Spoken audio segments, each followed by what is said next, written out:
आज का drug picture है फास्फोरस। और जो लोग लेट ज्वाइन करेंगे वो बहुत कुछ मिस कर देंगे।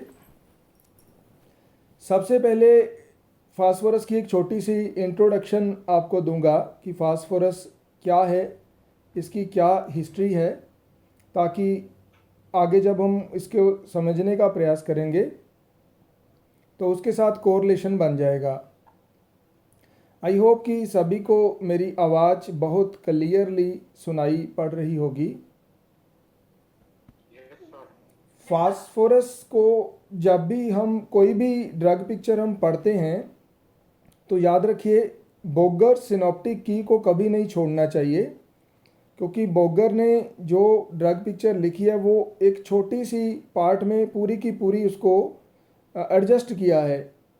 तो बोगर ने लिखा है, सबसे पहला अक्षर बोगर सिनॉप्टिक की में फास्फोरस के अंतर्गत लिखा गया है एक्टिव मेटाबॉलिज्म। Active metabolism. तो जितने भी केमिकल सब्सटेंसेस हम होम्योपैथी में यूज़ करते हैं तो वो केमिकल सब्सटेंसेस दो तरह के होते हैं। एक होते हैं जो बहुत एक्टिव होते हैं और दूसरे केमिकल सब्सटेंसेस वो होते हैं जो इनर्ट होते हैं, जो एक्टिव नहीं होते। जैसे फास्फोरस है, ये बहुत एक्टिव है सब्सटेंस, बहुत जल्दी रिएक्ट करता है। और कोई सब्सटेंस देखें, प्लांट्स में ही देख लें, जैसे लाइकोपोडियम है, तो लाइकोपोडियम एक्टिव नहीं है, वो जल्दी रिएक्ट नहीं करता। इसी तरह से जो नेट्रोम्यूर है वो भी एक्टिव नहीं है, उसको हम इनर्ट बोलते हैं। तो there are two types of substances used in homoeopathy. ये मैं तीनों किंगडम को मिलाकर ही बोल रहा हूँ, एनिमल, प्लांट और मिनरल। तो फास्फोरस एक्टिव सब्सटेंस है जो बहुत जल्दी रिएक्ट करता है, इसीलिए इसके जो सिम्टम्स हैं वो भी बहुत जल्दी आते हैं और बहुत तेज़ी से आते हैं। तो फास्फोरस में लिखा गया है एक्टिव मेटाबॉलिज्म। तो एक्टिव मेटाबॉलिज्म का मतलब होता है कि जल्दी जल्दी सब कुछ हो जाना। तो इसीलिए डॉक्टर जो क्लार्क हैं, जिन्होंने इसकी प्रूविंग को लिखा है अपनी मटीरिया मेडिका में, उन्होंने लिखा है कि it is very useful remedy for rapidly growing young people. तो रैपिडली ग्रोइंग तो तभी होगा ना जब हमारा मेटाबॉलिज्म फास्ट होगा, जब हमारी बर्निंग फास्ट होगी, तब हम जल्दी बड़े होंगे। तो याद रखें, दो दवाइयाँ हैं जिनमें बहुत फास्ट मेटाबॉलिज्म होता है और व्यक्ति बड़ी जल्दी जल्दी बड़ा हो जाता है। तो पहली दवाई फास्फोरस है और दूसरी दवाई है आयोडम। ये दोनों सब्सटेंसेस में मेटाबॉलिज्म जो होता है वो बहुत फास्ट होता है। अब हम आगे बढ़ते हैं फास्फोरस की हिस्ट्री पे। सन 1669 तक किसी को पता भी नहीं था कि फास्फोरस नाम की कोई चीज़ इस दुनिया में होती है। 1669, उसके पहले फास्फोरस का ज्ञान नहीं था। तो आप लोगों को जानकर हैरानगी होगी कि आदमी ने, जब से आदमी की हम इवोल्यूशन देखते हैं, शुरू से आदमी की एक टेंडेंसी रही है, वो ये रही है कि किसी तरीके से सोना बनाया जाए। बहुत लोगों ने मरकरी जो पारा होता है उसको सोने बनाने का प्रयास किया और मेटल्स को सोने में कन्वर्ट करने का प्रयास किया। तो आदमी की एक टेंडेंसी रहती है कि सोना बनाया जाए, और मेरा ख्याल है जिस दिन आदमी की ये टेंडेंसी पूरी हो गई, सोना बनाना शुरू कर दिया, तो हमारे व्हीकल, हमारे घर की चीज़ें, ये सारी सोने की बनेंगी और लोहा महंगा हो जाएगा। सोने की बनती, हम उसको थोड़ा थोड़ा पीस लेकर अलमारियों में रखा करेंगे अगर सोना ही सोना हो गया सारी तरफ। Sir please raise the volume of audio. सभी को प्रॉब्लम आ रही है? मेरी तरफ से तो फुल है। डॉक्टर अजीब, आपको प्रॉब्लम तो नहीं आ रही? और डॉक्टर सुभाष चंद्रा जी, आपको प्रॉब्लम तो नहीं आ रही? डॉक्टर चित्रा, आप अपनी तरफ से देखिए। No, it is clear. अच्छा, आदमी ने गोल्ड बनाने की जो आदमी की इच्छा रही है वो बहुत सदियों से रही है और अभी तक कोई कामयाब नहीं हुआ। लेकिन गोल्ड को बनाते बनाते और बड़ा कुछ बन गया। तो ऐसा ही एक व्यक्ति जर्मन में था, उसकी इच्छा थी कि किसी तरीके से गोल्ड को बनाया जाए घर पे ही। तो उसने बड़े सारे एक्सपेरिमेंट किए, लेकिन गोल्ड तो नहीं बना, फास्फोरस बन गई। वो कैसे बन गई फास्फोरस? कि उसने ह्यूमन यूरिन को सुखाकर, उसको जलाकर, मतलब उसके दिमाग में क्या चल रहा था उसको खुद नहीं पता था, कि वो कोशिश थी कि कैसे कहीं तरीके से सोना बन जाए। तो उसने जब यूरिन को सुखाकर जलाया, इकट्ठा करता गया तो उसके भीतर उसको एक चमकदार चीज़ दिखाई दी। तो उसको लगा कि ये सोना है, लेकिन वो सोना नहीं था, वो फास्फोरस था। वो चमकदार चीज़ कोई रेडियो एक्टिव चीज़ नहीं थी, लेकिन रेडियो एक्टिव नहीं होने के बावजूद भी उस चीज़ में चमक थी। तो वो बहुत उत्सुक हुआ, और उसके बाद उसने अपनी इस चीज़ को दूसरे किसी दोस्त को, उसके पास पैसे नहीं थे तो उसने दूसरे किसी और को ये चीज़ जो थी वो सेल करनी शुरू कर दी, उसको भी बता दिया। तो धीरे धीरे फास्फोरस की जो प्रोडक्शन थी ये बढ़ने लगी।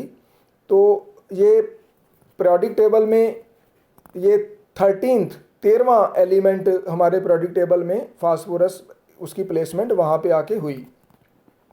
तो अब इसका नाम कैसे पड़ा फास्फोरस? मेरे साथ बहुत सीनियर डॉक्टर्स जुड़े हैं, डॉक्टर सुभाष जी। मैं आपसे एक बात शेयर करना चाहता हूँ कि बहुत बार ह्यूमन के मन में आता है कि चीज़ों के नाम कैसे पढ़े जा। मैं जब छोटा था ना, तो हम अंधेरे में ऊपर लेटे होते थे, तो आकाश में तारे देखते थे, तो दिमाग में आता था कि इनका नाम सितारे कैसे पड़ा, बादलों का नाम बादल कैसे पड़ा, या किसी शहर का नाम, जैसे मान लीजिए आप दिल्ली में हो तो दिल्ली का नाम दिल्ली कैसे पड़ा। तो ये चीज़ें हमारी उत्सुकता का कारण शुरू से ही रही हैं ह्यूमन की। तो फास्फोरस का नाम फास्फोरस कैसे पड़ा, इसकी रीज़न ये है कि केमिस्ट्री में जितने भी नाम हैं एलिमेंट्स के, वो ग्रीक लैंग्वेज से उठाए गए हैं। तो ग्रीक लैंग्वेज में जब उन्होंने देखा कि इस सब्सटेंस में लाइट निकल रही है, लाइट आ रही है, तो लाइट इमिटिंग सब्सटेंस का जो ग्रीक में अक्षर है उसके लिए वो फास्फोरस है। तो फास्फोरस का मतलब होता है लाइट इमिटिंग सब्सटेंस, इसके लिए इसको फास्फोरस का नाम दिया गया। तो समय के साथ साथ फास्फोरस की इवोल्यूशन हुई, और इसकी इवोल्यूशन मैक्सिमम तब हुई जब आदमी ने माचिस का आविष्कार किया। माचिस के आविष्कार के बाद फास्फोरस का जो प्रसार था वर्ल्ड में ड्रास्टिकली, मार्वल इतनी तेज़ी से हुआ, क्योंकि माचिस हर घर की नीड बन गई। इंसान पहले बहुत मुश्किल से अग्नि को पैदा करता था, बहुत कठिनता होती थी, लेकिन माचिस का जो आविष्कार हुआ वो हुआ 1826 ईस्वी में। उसके बाद क्रांति आई फास्फोरस के जो प्रोडक्शन में, और उसके बाद से ये फास्फोरस जो है ये कमर्शियल लेवल पर बननी शुरू हो गई। आज भी जो हम माचिस यूज़ करते हैं तो उसमें फास्फोरस और सल्फ़र का इस्तेमाल जो है ये किया जाता है। तो ये तो थी इसकी इंट्रोडक्शन। अब हम इंट्रोडक्शन के बाद आते हैं इसका होम्योपैथी में क्या संबंध है फास्फोरस का, और शब्दों के इतिहास का क्या संबंध है, जो मैंने आपने बोला है कि इसका नाम फास्फोरस कैसे पड़ा। तो अब हम आगे बढ़ते हैं। Phosphorus is a light emitting substance. Light जो होती है, बीरर ऑफ लाइट, ये सबको अट्रैक्ट करती है, सबको अपनी लपटों से अट्रैक्ट करती है। अगर आपने माचिस जगाई हो, जब हम छोटे होते थे तो हमारे टाइम में माचिस आती थी होम लाइट्स ब्रांड की, आपने भी होम लाइट्स की, उसके बाद शिप आई, उसके बाद अब पता नहीं कौन सी आती है, अब तो रसोई में वैसे ही जल जाता है, पता ही नहीं माचिस कौन सी है। तो इसमें एक तरह का जो आकर्षण होता है, एक तरह का अट्रैक्शन होती है फास्फोरस में। जब लाइट जगाते हैं अंधेरे में तो कितनी सुंदर दिखाई देती है।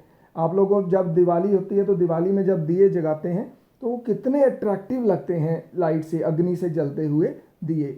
तो ये जो अट्रैक्शन है, ये अट्रैक्शन सारे की सारी फास्फोरस में थ्रू आउट आपको देखने को मिलेगी।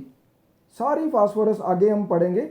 आज मेरी आपसे गुजारिश है, किसी को नींद आ जाए, वैसे मेरे लेक्चर में नींद आती नहीं है किसी को, अभी आज तक हुआ नहीं है, लेकिन आज मैं आपको लंबा लेक्चर देने वाला हूँ फास्फोरस का, तो सोना नहीं है।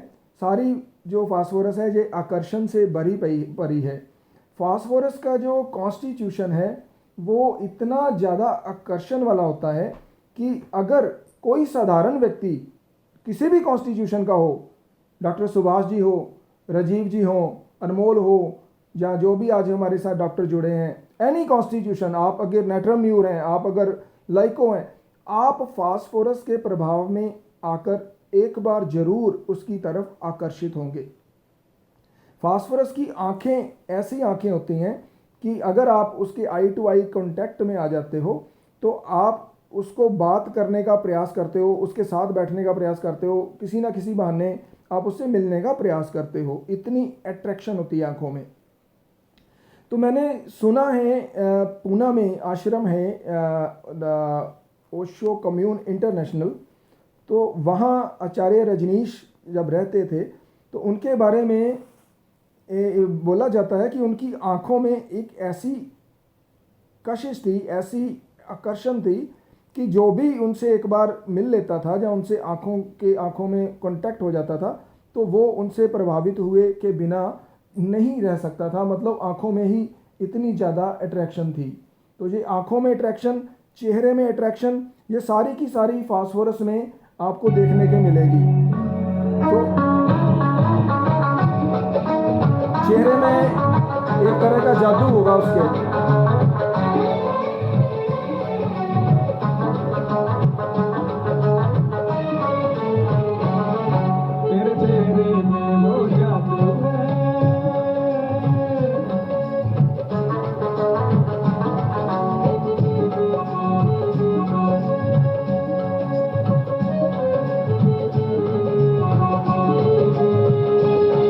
जाना होता है और कहीं तेरी और चला आता हूँ। तो ये गाना फास्फोरस की शुरुआत है और फास्फोरस के चेहरे में वाकई में ऐसी from Anmol Kapoor volume problem, मेरी तरफ से तो कोई प्रॉब्लम नहीं है doctor, use less volume on speaker, चलो हो गया। तो चेहरे में ऐसा जादू होता है कि आप उसके प्रति आकर्षित हुए बिना रह नहीं सकते। जिन लोगों ने वृंदावन में, जो लोग थोड़े से भी संवेदनशील हैं, भगवान कृष्ण की वहाँ मूर्त है, उनको देखा है, ये कोई रिलीजियस बात नहीं मैं कर रहा, ये एक अट्रैक्शन की बात है। तो इस तरह की अट्रैक्शन फास्फोरस में रहती है। एक गाना है ना, सागर से भरी तेरी आंखें मजबूर करे जीने के लिए, किशोर कुमार ने शायद गाया है गाना ये। तो इस तरह की उनकी आंखें होती हैं, बहुत अट्रैक्टिव फेस और बहुत अट्रैक्टिव आंखें। थोड़ा आगे चलते हैं। यह लोग केवल अपने दिखावट में ही अट्रैक्टिव नहीं होते, बल्कि यह लोग अपने व्यवहार से भी दूसरों के आंखों के तारे बन जाते हैं। इनका व्यवहार भी बहुत अट्रैक्टिव होता है भैया। अट्रैक्शन योग, इसको बोलते हैं अट्रैक्शन योग। व्यवहार और पर्सनैलिटी, शरीर और मन दोनों ही दूसरे को आकर्षित करने के लिए बनाए गए हैं परमात्मा की तरफ से। फास्फोरस को मैग्नेटिज्म होता है एक तरह का, जैसे मैग्नेट आकर्षित करता है ना, इसी तरह से फास्फोरस जो है ये सबको आकर्षित करता है। तो व्यवहार से भी दूसरों के आंखों के तारे होते हैं। पहली बार मिलने पर ही आप लोगों के साथ ऐसे मिलेंगे जैसे मानो कि बहुत सालों से आपको जानते हों, बहुत सालों से। आपने कभी देखा, नोटिस किया होगा कि कई बार आपको कोई ऐसा बंदा मिलता है तो जो आपके साथ ऐसे बातें करता है कि जैसे वो आपको बहुत देर से जानता है। अरे भैया फर्स्ट टाइम मिले हो आप, और बातें इतनी गोलमिल को करते हैं। आप कई बार गाड़ी से सफ़र करके वापस आ रहे हो तो रास्ते में कोई साथ बैठा है, अगर वो फास्फोरस की पर्सनैलिटी का व्यक्ति है तो वो आपको ऐसे बातें करेगा कि वो जैसे आपके परिवार का ही मेंबर है, वो आपको जानता ही है। पहली बार मिलते हो, मानो कि बहुत सालों से आपको जानता है। तो डॉक्टर जॉर्ज विथुल्कास ने ना फास्फोरस की तुलना एक बादलों के झुंड के साथ की है। आई होप कि आपने doctor George Vithoulkas, one of the very famous homeopathic physician, तो उन्होंने फास्फोरस की तुलना बादलों के एक झुंड से की है। बादलों का झुंड कैसे होता है आपने देखा, वो बादल का झुंड एक निकलता है और धीरे धीरे धीरे धीरे धीरे धीरे सारे आकाश को घेर लेता है, सारे आकाश में समा जाता है। मीन्स कि उसने ऑक्यूपाई कर लिया, सारा आकाश ऑक्यूपाई कर लिया, डिफ्यूज हो गए, सारे आकाश में मिक्स हो गए। तो जिस तरह से बादलों का झुंड सारे आकाश में मिक्स हो जाता है, तो इसी तरह से फास्फोरस पर्सनैलिटी का जो व्यक्ति होता है वो सारी सोसाइटी में इजीली मिक्स हो जाता है। ये उसकी मिलनसार प्रकृति होती है जिसकी वजह से वो मिक्स हो जाता है। वो क्लिनिक पर जब आता है, अब मैं आपको फास्फोरस की प्रैक्टिकल बात बताता हूं कि आप जब भी क्लिनिक पर पेशेंट आता है, आपकी केस टेकिंग तो तभी शुरू हो जाती है। आपकी केस टेकिंग कब शुरू होती है? As soon as patient entered in your clinic. अब तो इससे भी पहले शुरू हो जाती है केस टेकिंग। इससे पहले कब शुरू होती है, कोई बताएगा मेरे को? क्लिनिक पर आने से पहले ही डॉक्टर केस टेकिंग कैसे शुरू होती है? मैं ही बता देता हूँ। आज के समय में तो केस टेकिंग फ़ोन पर ही शुरू हो जाती है। जब आपको पेशेंट फ़ोन करके बोलता है कि मैंने दवाई लेने आना है, कब आऊँ, आपके क्लिनिक का क्या टाइम है, तो जो फास्फोरस पेशेंट होता है वो फ़ोन करके कैसे बोलेगा? वो बोलेगा, हेलो डॉक्टर साहब आप कैसे हो, और सब ठीक ठाक है? और डॉक्टर साहब मेरी एक रिक्वेस्ट है, मैं आपको दिखाना चाहता हूँ, तो बताइए मैं कब आ सकता हूँ आपके पास, जब समय होगा। तो आप उसको बताओगे, आपको लगेगा कि यार ये इतनी अच्छी तरीके से बात कर रहा है, आपको थोड़ा अच्छा लगेगा, आप जल्दी से फ़ोन काटोगे भी नहीं। तो केस टेकिंग कब शुरू होती है? जब फ़ोन पे पेशेंट अपॉइंटमेंट लेता है, उसके बाद जब क्लिनिक पर एंटर करता है, तो वो हमारा एक इम्पॉर्टेंट पॉइंट होता है। तो वो हमेशा फास्फोरस का पेशेंट अगर तकलीफ़ में भी होगा तो भी आके डॉक्टर को विश अवश्य करेगा, चाहे जितनी मर्जी तकलीफ़ में हो।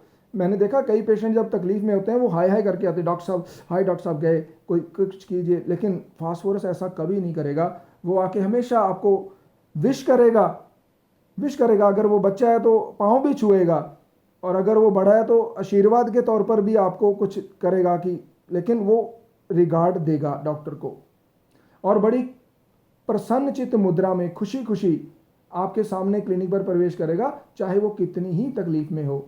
आते ही वे तकलीफ नहीं बताएगा, मतलब आते पहले विश करेगा, डॉक्टर की सेहत कैसे हो आप, बच्चे ठीक है, मैडम ठीक है, सब कुशल से तो है, सब कुशल से है, कोरोना चल रहा है, कोई डॉक्टर साहब दिक्कत तो नहीं, सब आपके घर परिवार में सब ठीक है? हाँ जी ठीक है, चलो अब मेरी बात सुनिए।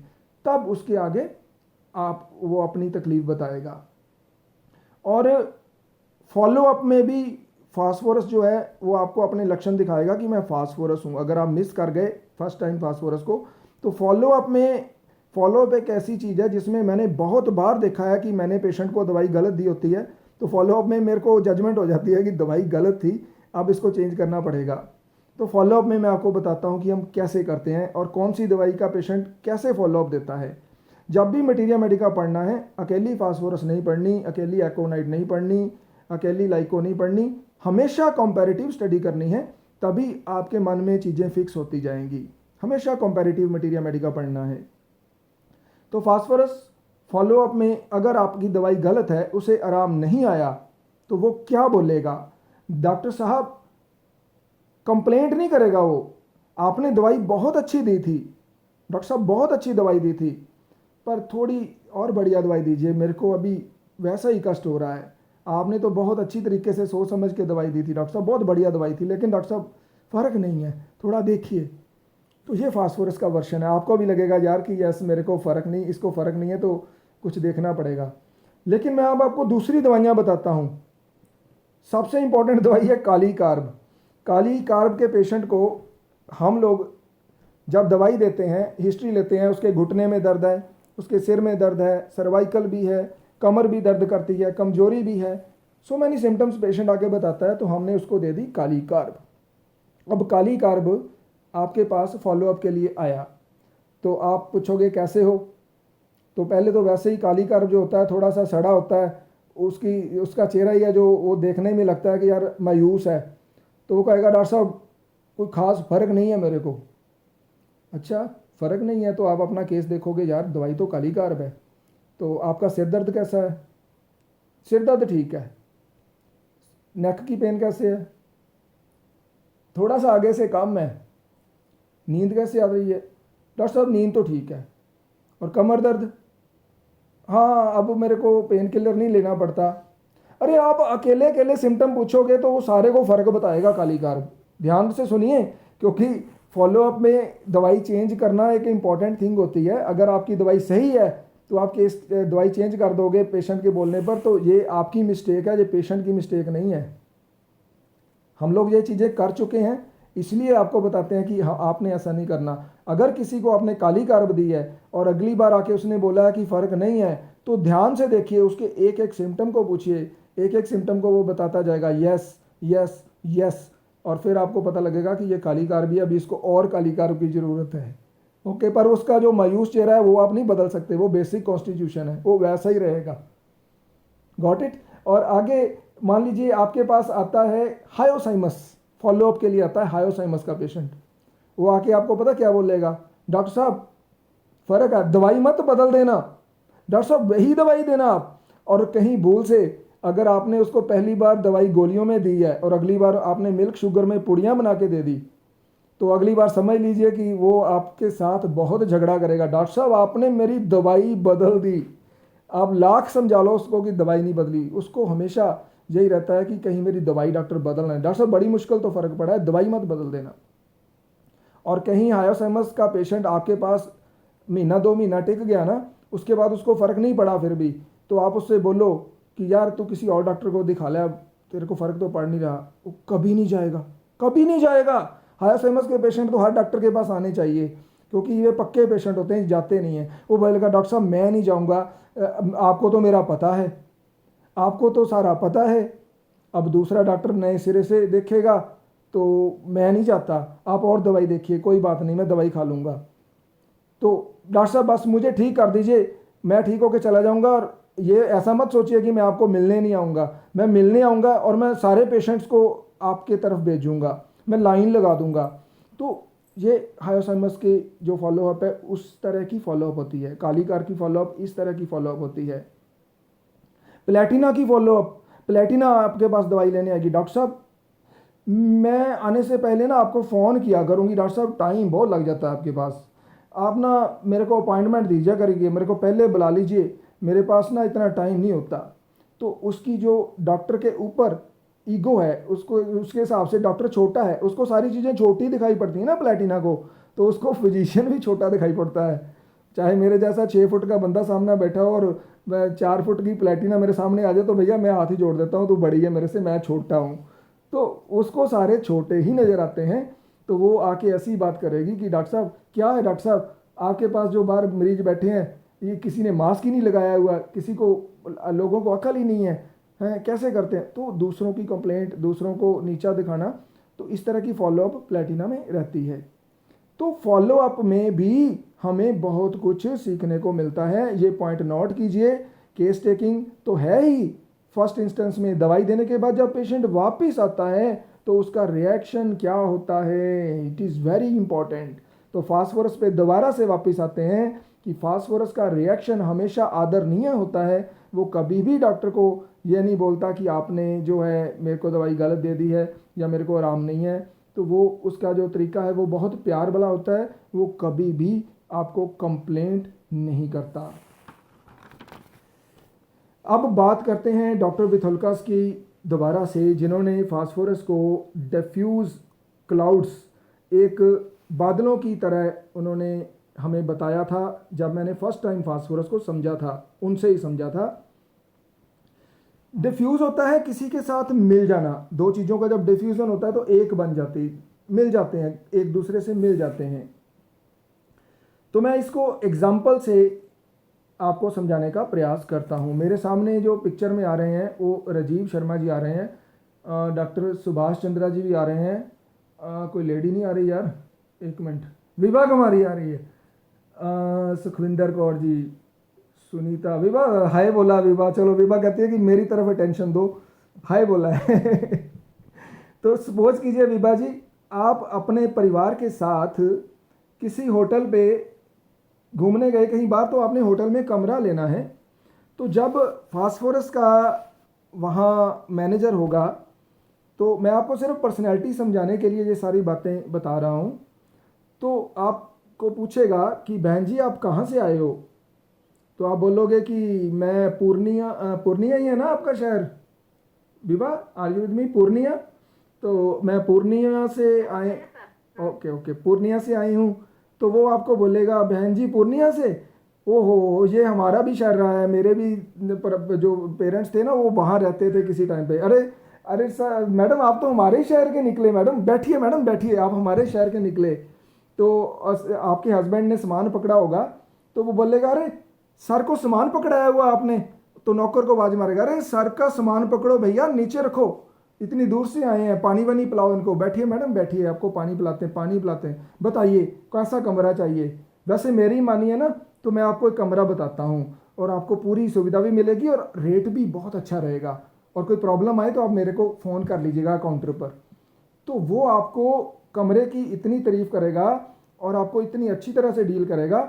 आपने कमरा नहीं भी लेना होगा ना, वहाँ पर आपका मूड किसी और होटल का भी होगा ना, तो आप एक बार सोचोगे कि यार कमरा ले ही लेते हैं।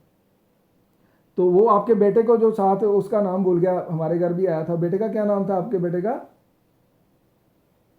मनी बोलते थे, अभिनव नाम हाँ है, मनी बोलते थे। ओके ओके, तो वो मनी को देखेगा तो बोलेगा अरे मेरा बेटा भी ऐसा ही है, वो भी इसी तरह से शरारत करता है, वो भी इसी तरह से शरारत करता है। तो आप कमरा आपने ले लिया, ठीक है। अब मैं आपको बताता हूँ कि आपको अगर कोई होटल का मैनेजर ऐसे बोलता है तो हर बार वो फास्फोरस का होगा ये मेरी गारंटी नहीं है, नहीं तो सर को गालियाँ दोगी विवाह वहाँ जाके कि सर ने तो बोला था कि बहुत अच्छा रहेगा। तो मैं आपको अब यहाँ पे डिफ्रेंशिएट करवाता हूँ दूसरी दवाइयों से, क्योंकि मैंने आपको बताया है कि जब भी कोई दवाई पढ़नी है उसको हमने कंपैरिजन में पढ़नी है। तो फास्फोरस को हम दो दवाइयों से अब मैं कंपेयर करता हूँ। अर्जेंटम नाइट्रिकम का जो मैनेजर है, अर्जेंटम नाइट्रिकम का पर्सनैलिटी का अगर मैनेजर हुआ, ये एक मेयर एग्जांपल्स हैं ताकि आपको ना डेप्थ में आप अच्छी तरह से ग्रास्प कर लो कि मैं आपको क्या कन्वे कराना चाहता हूँ। अर्जेंटम नाइट्रिकम का जो मैनेजर है वो बिल्कुल फास्फोरस की भांति बात करेगा। वो कहेगा कि डॉक्टर साहब हमारा होटल गूगल पे नंबर 1 पे है, आप सर्च करके देखिए मैडम, हमारे होटल का नाम सबसे पहले आएगा। और हमारे फूड की क्वालिटी पूछो मत, जो भी हमारे यहाँ रह के गए हैं आप उनके कमेंट्स देखिए मैडम, इससे बढ़िया आपको होटल सिटी में कहीं नहीं मिलेगा। आपको लगेगा कि यार बहुत अच्छी बात है ये तो अर्जेंटम नाइट्रिकम जो है ये एक अचीवर है, उसको सिर्फ अपनी चीज़ सेल करनी है और उस सेल करने के लिए वो तारीफ़ों के पुल बांधेगा। वो तारीफ़ ज़्यादा करेगा, आपकी तरफ ध्यान नहीं देगा फास्फोरस की तरह, वो तारीफ़ करेगा। वो पानी कम पूछेगा, जब तब पानी पूछेगा जब उसे लगेगा कि आप थोड़े बहुत पैसे खर्चने वाले हो। तो आपने एक मुहावरा सुना है इंग्लिश में, हिंदी में, ऊंची दुकान फीका पकवान, सुना है डॉक्टर सुनीता आपने? ऊंची दुकान फीका पकवान। तो जो अर्जेंटम नाइट्रिकम का होटल होगा तो वो देखने में और उसकी जो गूगल पे रेटिंग वगैरह सब ठीक होगी, लेकिन वो ऊंची दुकान फीका पकवान होगा। आप जैसे ही कमरा बुक करोगे, जैसे ही, उसके बाद आपको लगेगा कि हमने गलती की है, आप मजबूरी से रहोगे, जितनी देर के पैसे दिए हैं आपको कुछ भी ऐसा नहीं मिलने वाला जो आपको बताया गया था। अब लाइकोपोडियम की तरफ आते हैं। लाइकोपोडियम जब आपको कमरा देगा होटल का मैनेजर, तो वो भी आपको फास्फोरस की तरह और अर्जेंटम नाइट्रिकम की तरह बहुत ही प्यार से डील करेगा कि आप ये कमरा ले लो, इससे कमरा अच्छा आपको मिलने वाला नहीं है। और वो रेट की ज़्यादा बात करेगा क्योंकि वहाँ बिजनेस की बात है। मैं आपको डिस्काउंट भी दूंगा विभा जी, 20% मैडम आपको मैं डिस्काउंट दूंगा, और अगर आपने 2 दिन रहना है तो मैं 25 भी कर सकता हूँ, आप चिंता मत कीजिए, मेरे हाथ में है, मैं साहब को बोल के करवा दूंगा। तो वो आपको लालच देगा। लाइकोपोडियम बिजनेस की टॉक करता है, वो आपको लालच देगा और लालच दे के आप कमरा बुक करवा लोगे। जैसे ही आपने कमरा बुक करवाया, लाइकोपोडियम डुअलिटी होती है ना, आपको पता है डुअल पर्सनैलिटी है लाइकोपोडियम, वो एक पॉलिटिक्स है। पॉलिटिशियन क्या होते हैं, पब्लिक के सामने हाथ जोड़ देते हैं और उसके बाद उसी पब्लिक को ही खाते हैं। तो जैसे ही आपने कमरा लिया और आपने उसको पेमेंट दी, उसके बाद फिर तू कौन और मैं कौन, ठीक है। तो इस तरह से जब भी आप अपनी ज़िंदगी में जगह जगह पर आप लोगों से मिलते हो तो वहाँ पर आप पर्सनैलिटी को पहचानने का प्रयास किया करो कि सामने वाला व्यक्ति किस तरह की पर्सनैलिटी का है। तो इस पर्सनैलिटी को अगर आप पकड़ना सीख गए तो फिर मटीरिया मेडिका आपको किताब से पढ़ना नहीं पड़ेगा, ये मटीरिया मेडिका आपकी उंगलियों पर नाचेगा। सिंपल सिंपल चीज़ें हैं। आज मैं एक एग्जांपल आपको देता हूँ, केस हम कैसे लेते हैं। मेरे पास एक लेडी, उसकी उम्र रही होगी लगभग 70 ईयर होगी, तो उसको ब्रोंकाइटिस था, खांसी बहुत आ रही थी। तो उसको मेरे पास लेकर आया उसका बेटा, तो 3-4 दिन पहले की बात है, बहुत बुरी हालत में लेकर आया। शाम को मुझे लगा कहीं कोरोना ना हो, तो मैंने उनको बोला कि आप पहले एक्सरे करवा लो चेस्ट के, तो उसके बाद मैं इनको दवाई दूंगा। तो नेक्स्ट डे मॉर्निंग आया तो उसने मेरे को एक्सरे दिखाया, तो एक्सरे में क्रॉनिक ब्रोंकाइटिस आया, कोरोना इत्यादि नहीं था, लेकिन खांसी का बहुत बुरा हाल था। और उसने बोला कि 2 साल से मदर इस तकलीफ से परेशान है, कोई दवाई असर नहीं करती। तो पेशेंट तो मेरे सामने था नहीं, तो मैंने उनको पूछा कि आप अपनी मदर के बारे में जो जानते हो वो मुझे बताओ। वो मेरी उम्र का आदमी है, 45 प्लस है उसकी एज। तो मैंने उसको बोला कि आप बचपन से माँ के साथ हो, तो tell me something about your mother. तो उसने बोला कि डॉक्टर साहब मैंने अपनी मदर को बचपन में जैसा देखा है कि बचपन में मेरी दादी बहुत बीमार थी, तो मेरी मदर ने बहुत सेवा की उनकी और बहुत साल उनकी सेवा करते रहे। उसके पश्चात मेरे फादर बीमार हो गए और बहुत साल उनकी सेवा करते रहे, तो मेरी मदर की तो ज़िंदगी ऐसे ही निकल गई। लेकिन उन्होंने कभी भी इसकी जो शिकायत थी कि मेरी उम्र ऐसे निकल गई, कभी भी उनके चेहरे पर हमने ऐसा भाव नहीं देखा। अब उनका स्वभाव चिड़चिड़ा हो रहा है। उनको कोई बात बोलता है तो आगे से गुस्सा करते हैं, और उनको कोई अच्छी बात भी बोलता है तो भी कई बार भड़क जाते हैं। तो दिस वाज द केस। और मैंने अपने डिस्पेंसर को बोला कि इसको 10 दिन की पीएल बना के दे दो और एक शीशी कॉकुलस की मेरे को पकड़ा दो, एक पुड़ी मैं अपने हाथ से बना के देता हूँ। तो मैंने उसको एक डोज सिंगल कॉकुलस की दे दी, और आप मानिए कि एक डोज से ही नेक्स्ट डे ही उसका मेरे को आया फॉलोअप कि मम्मा को बहुत फ़र्क है, मम्मा को बहुत फ़र्क है। उसी पुड़ी से अभी हमने गोलियां नहीं शुरू की, तो आप पुड़ी और भिजवा दीजिए। मैंने कहा नहीं, वो सेम दवाई है, अब पुड़ी और नहीं मिलेगी, आपने गोलियां ही देनी है। तो कॉकुलस जो होता है वो एक यूनिवर्सल नर्स है, उसकी लाइफ नर्सिंग के लिए है। और सेकंड है कि अब वो चिड़चिड़ी हो गई है तो वो ऑफेंडेड ईजिली है, takes everything in bad part है। ये सारे कॉकुलस के लक्षण हैं। तो जब भी हमारा सामने पेशेंट या उसका अटेंडेंट आके पर्सनैलिटी की बात करता है, तो तब अगर आपको दवाइयों के शेड्स सारे पता है तो दवाई आपकी हाथ से कभी नहीं जाएगी और मटीरिया मेडिका आपकी उंगलियों पर खेलेगा। हम वापस आते हैं फास्फोरस पर। सहानुभूति निस्वार्थ सहानुभूति होती है जो फास्फोरस की होती है। स्वार्थ वाली भी सहानुभूति होती है, आपको पता है? स्वार्थ के लिए भी हम दूसरों के सहानुभूति ले सकते हैं। क्या कर रहे हो आप? नहीं, ये नहीं चाहिए। ये कौन सा बच्चा बोला है? किसने बोला है ये? आर्सेनिक किसने बोला है? अच्छा, विभा, बहुत होशियार बच्चे हो। आर्सेनिक की जो सहानुभूति होती है उसके पीछे उसका स्वार्थ छुपा होता है, क्योंकि अगर वो सहानुभूति आपको देगा तो आप उसको सहानुभूति दोगे, वक्त आने पर वो आपके काम आएगा। आज आप उसके काम आओ तो। लेकिन फास्फोरस की विभा जी सहानुभूति निस्वार्थ होती है। अगर फास्फोरस की लेडी है वो अपने बच्चे को छोड़कर भी आपकी हेल्प करने के लिए आएगी। हम छोटे थे ना, हमारे मम्मी का ऑपरेशन हुआ था हिस्टेक्टमी का बहुत साल पहले। तो हमारे एक मम्मी की कज़न थी, तो उसके अपने छोटे छोटे बच्चे थे, उनको वो घर छोड़ के हमारे 15 दिन निकलवा के गई। तब ऑपरेशन ऐसा होता था कि 15 दिन रेस्ट करनी पड़ती थी। तो इस तरह की पर्सनैलिटी अपने बच्चों को छोड़कर, आजकल अपना काम काज छोड़कर कोई जाता है किसी की हेल्प करने? हर लोगों को ये होता है कि यार मैं अगर हेल्प करने गया तो मेरी दुकान बंद हो जाएगी, मेरे पैसे कहाँ से आएंगे। लेकिन फास्फोरस जो है ज़रूरत पड़ने पर अपनी दुकान भी बंद कर देगा, उसको भी छोड़ देगा, अपना काम काज छोड़कर आपके पास आ जाएगा आपकी हेल्प करने के लिए। ये उसकी बेसिक इंस्टिंक्ट है, बेसिक नेचर है।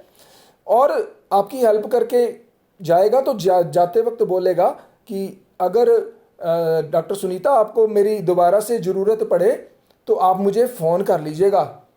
कहीं ऐसा ना हो कि आप झिझकते रहिए, आप किसी भी तरह से मत झिझकिए, मेरे को जब चाहे फ़ोन कर लीजिए। वैसे डॉक्टर साहब मैंने आपको ये कई बार बोला है, तो आप मुझे कभी भी फ़ोन कर सकते हो, घर जाके भी फ़ोन कर सकते हो। तो इस तरह की जो प्रकृति है वो फास्फोरस की रहती है। मैंने आपको लेक्सिस के लेक्चर में एक बात बताई थी कि ये जो बेसिक ह्यूमन नेचर्स हैं ये हमारे पूर्वजों ने बहुत साल पहले ही डिटेक्ट कर ली थी। तो हमारे जो मेडिकल के ग्रंथ हैं उसमें देव प्रकृति के लोग, दानव प्रकृति के लोग, पशु प्रकृति के लोग, ये सारे मेंशन हैं, लेकिन उनकी दवाई क्या है ये वहाँ मेंशन नहीं है। ये होम्योपैथी वालों को पता है कि देव प्रकृति वालों की फास्फोरस दवाई है, दानव प्रकृति वालों के लिए टेरेंट्यूला दवाई है, पशु प्रकृति वालों के लिए कैंथरिस दवाई है। तो ऑफ कोर्स कि हमारे पूर्वजों को भी पता होगा शायद, जिन्होंने देव प्रकृति, दानव प्रकृति, पशु प्रकृति लिखी है, लेकिन वो जो पता था वो नालंदा और तक्षशिला की अग्नि में ना जाने कब का ख़त्म हो गया। वो हमारे ग्रंथ थे वो सारे जल गए। तो डॉक्टर हैनेमन ने दोबारा से इस बात को पहचाना कि कौन सी प्रकृति के लिए कौन से लोग होते हैं और कैसे उनको दवाई दी जाती है। और हम लोगों में से बहुत सारे ऐसे डॉक्टर हैं जो आज अपनी संपदा, ये हमारी संपदा है जो हम पेशेंट की पर्सनैलिटी से दवाई देते हैं, तो उसके साथ विश्वासघात करके हम लोग अगर पेटेंट की तरफ जाते हैं, पेटेंट को प्रिस्क्राइब करते हैं, तो वो हमारी संपदा से विश्वासघात करना हो गया। एनी हो, ये हमारा टॉपिक नहीं है। तो फास्फोरस जो होता है, हम दोबारा से आते हैं, ये बहुत ज़्यादा निस्वार्थ हेल्पफुल होता है। अगला टॉपिक है फास्फोरस का, हाईली इम्प्रेशनेबल एंड ससेप्टिबल। ये ध्यान से टॉपिक समझना, ये बहुत इंपॉर्टेंट है। हर छोटी से छोटी बात जो है वो फास्फोरस को इफ़ेक्ट करती है। क्यों इफ़ेक्ट करती है हर छोटी से छोटी बात फास्फोरस को, ये मैं आपको समझाता हूँ। फास्फोरस की पर्सनैलिटी एक ऐसी पर्सनैलिटी होती है जिसके आसपास कोई बॉर्डर नहीं होता। ध्यान से सुनिए, बॉर्डर क्या होता है। एक कंट्री है, हमारी भारत कंट्री है, तो हमारी कंट्री की एक सीमा है, और वो सीमा कितनी स्ट्रॉन्ग है ये हमारी मिलिट्री के ऊपर निर्भर करता है। कोई व्यक्ति हमारी सीमा के भीतर जब प्रवेश करता है तो उसे कितनी कठिनता से प्रवेश मिलता है, अवैध प्रवेश जो होता है, ये हमारे बॉर्डर पर डिपेंड करता है। तो बॉर्डर जितना स्ट्रॉन्ग होगा उतना ही कोई चीज़ बाहर से अंदर, अवांछित चीज़ बाहर से अंदर नहीं आएगी। एग्री डॉक्टर सुभाष जी, आप समझ रहे हो कि मैं क्या कहना चाहता हूँ। जितना बॉर्डर स्ट्रॉन्ग होगा उतनी संभावना कम होगी कि कोई चीज़ अंदर जाए। लेकिन फास्फोरस में बॉर्डर सबसे वीक होता है। कह लो कि बॉर्डर है ही नहीं है, उसका बॉर्डर ही नहीं है। जब बॉर्डर ही नहीं है भैया, तो कोई भी ऐरा गैरा नथु गैरा अंदर आएगा और कोई भी ऐरा गैरा नथु गैरा बाहर जाएगा, कोई परेशानी नहीं होगी किसी को। तो this is the condition of phosphorus. Phosphorus without any border, कोई भी व्यक्ति, कोई भी इमोशन उसके अंदर सीधी जाती है, चाहे वो बैड है, चाहे वो बैड इमोशन है, चाहे वो गुड इमोशन है। डॉक्टर बोगर ने बोगस सिनॉप्टिक की में लिखा है, phosphorus is quickly prostrated by unpleasant impressions. एक छोटी सी लाइन है, quickly prostrated by unpleasant impressions, लेकिन इस छोटी लाइन में सारी फास्फोरस की थीम, जिसका बॉर्डर ही नहीं है, वो जरा सा भी अनप्लीजेंट चीज़ देखेगा तो वो चीज़ उसके भीतर सीधी चले जाएगी, उसकी आत्मा को टच कर जाएगी। और अगर वो कोई अच्छी चीज़ देखेगा तो दोनों तरफ से ही भैया होना चाहिए ना, एक तरफ से बात नहीं बनती।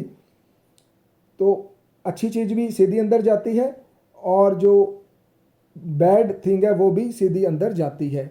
अब मैं आपको अच्छी चीज़ के बारे में पहले बताता हूँ ताकि आप थोड़ा खुश हो जाइए, नींद ना आ जाए आपको।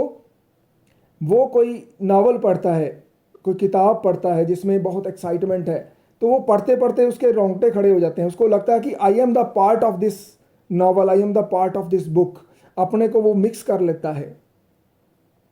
कोई नावल, कोई वीडियो देखेगा, तो वो उसको ऐसा लगेगा कि सिंघम में ना जो अजय देवगन है वो मैं ही हूँ।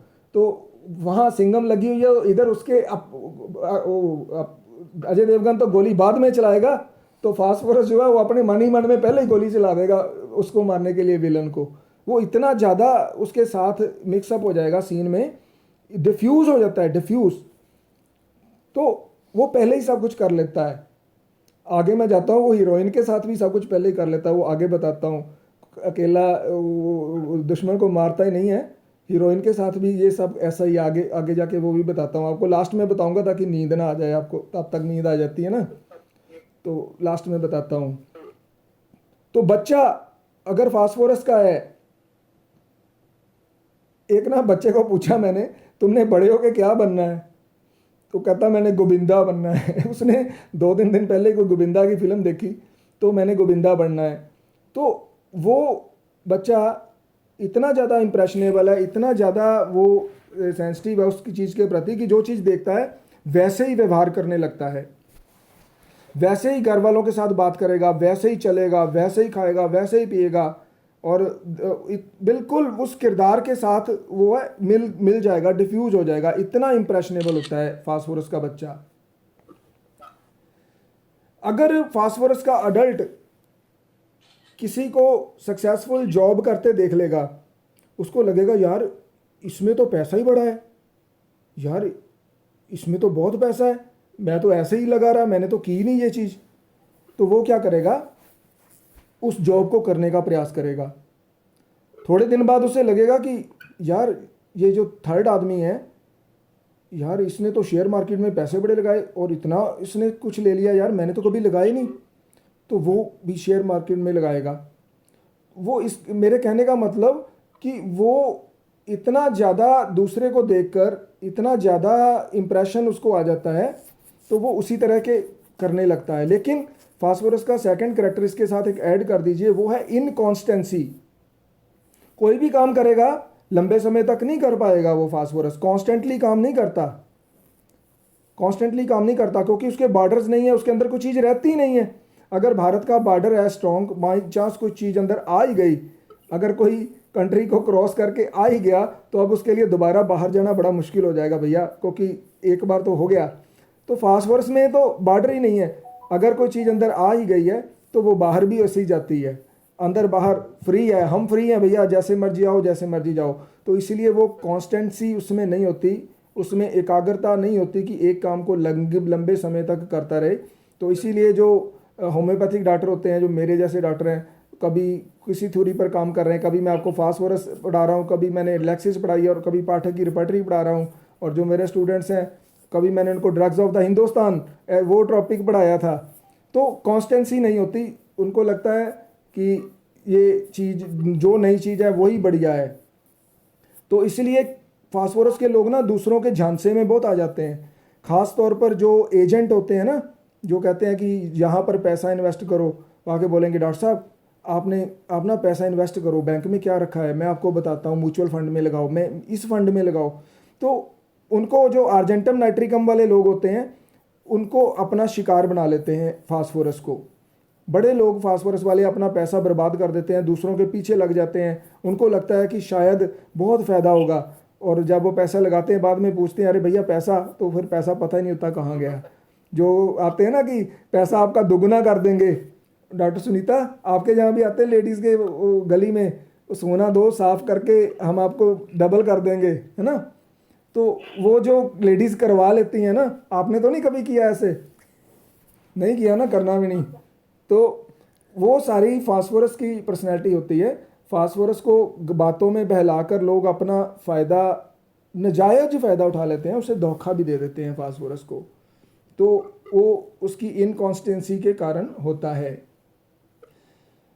किसी ने तबला सीखा बच्चे ने, तो इस बच्चे को भी लगता है कि मैं भी तबला सीखूंगा, किसी ने गाना सीखा तो इसको लगता है कि मैं भी सीखूंगा, जो भी कोई कर रहा है मैं वो करूंगा। फास्फोरस का बच्चा बड़ी जल्दी पीछे लग जाता है दूसरे के बच्चे के। अगर एक बच्चे ने एक खिलौना लिया तो फास्फोरस का बच्चा कहेगा कि मैंने भी वही लेना है, उसी की तरह लेना है, उसी की भांति लेना है। तो कॉन्स्टेंसी जो है ये नहीं होती फास्फोरस में। एक तरह का मैग्नेटिज्म होता है ना, दूसरी को देखकर आकर्षित हो जाते हैं। इसमें मल्टीपल फैक्टर्स आते हैं। दूसरी चीज को देखकर आकर्षित हो जाना तो मैग्नेटिज्म भी है ना ये। म्यूजिक को देखकर, किसी का म्यूजिक देखा तो मैं भी ऐसा बजाऊंगा, तो लेकिन ज़्यादातर वो जो काम है वो नहीं कर पाते। इसीलिए जो फास्फोरस पर्सनैलिटी के व्यक्ति होते हैं वो कई बार अपने बिजनेस में सेटल नहीं हो पाते, क्योंकि उन्होंने बहुत काम किए होते हैं। तो किसी भी काम में वो सेटल नहीं हो पाते, वो भटकते रहते हैं, भटकाव रहता है। तो ये जो भटकाव है, कभी कुछ कभी कुछ कभी कुछ, can anybody from you can you tell me what is the working miasm behind this भटकाव?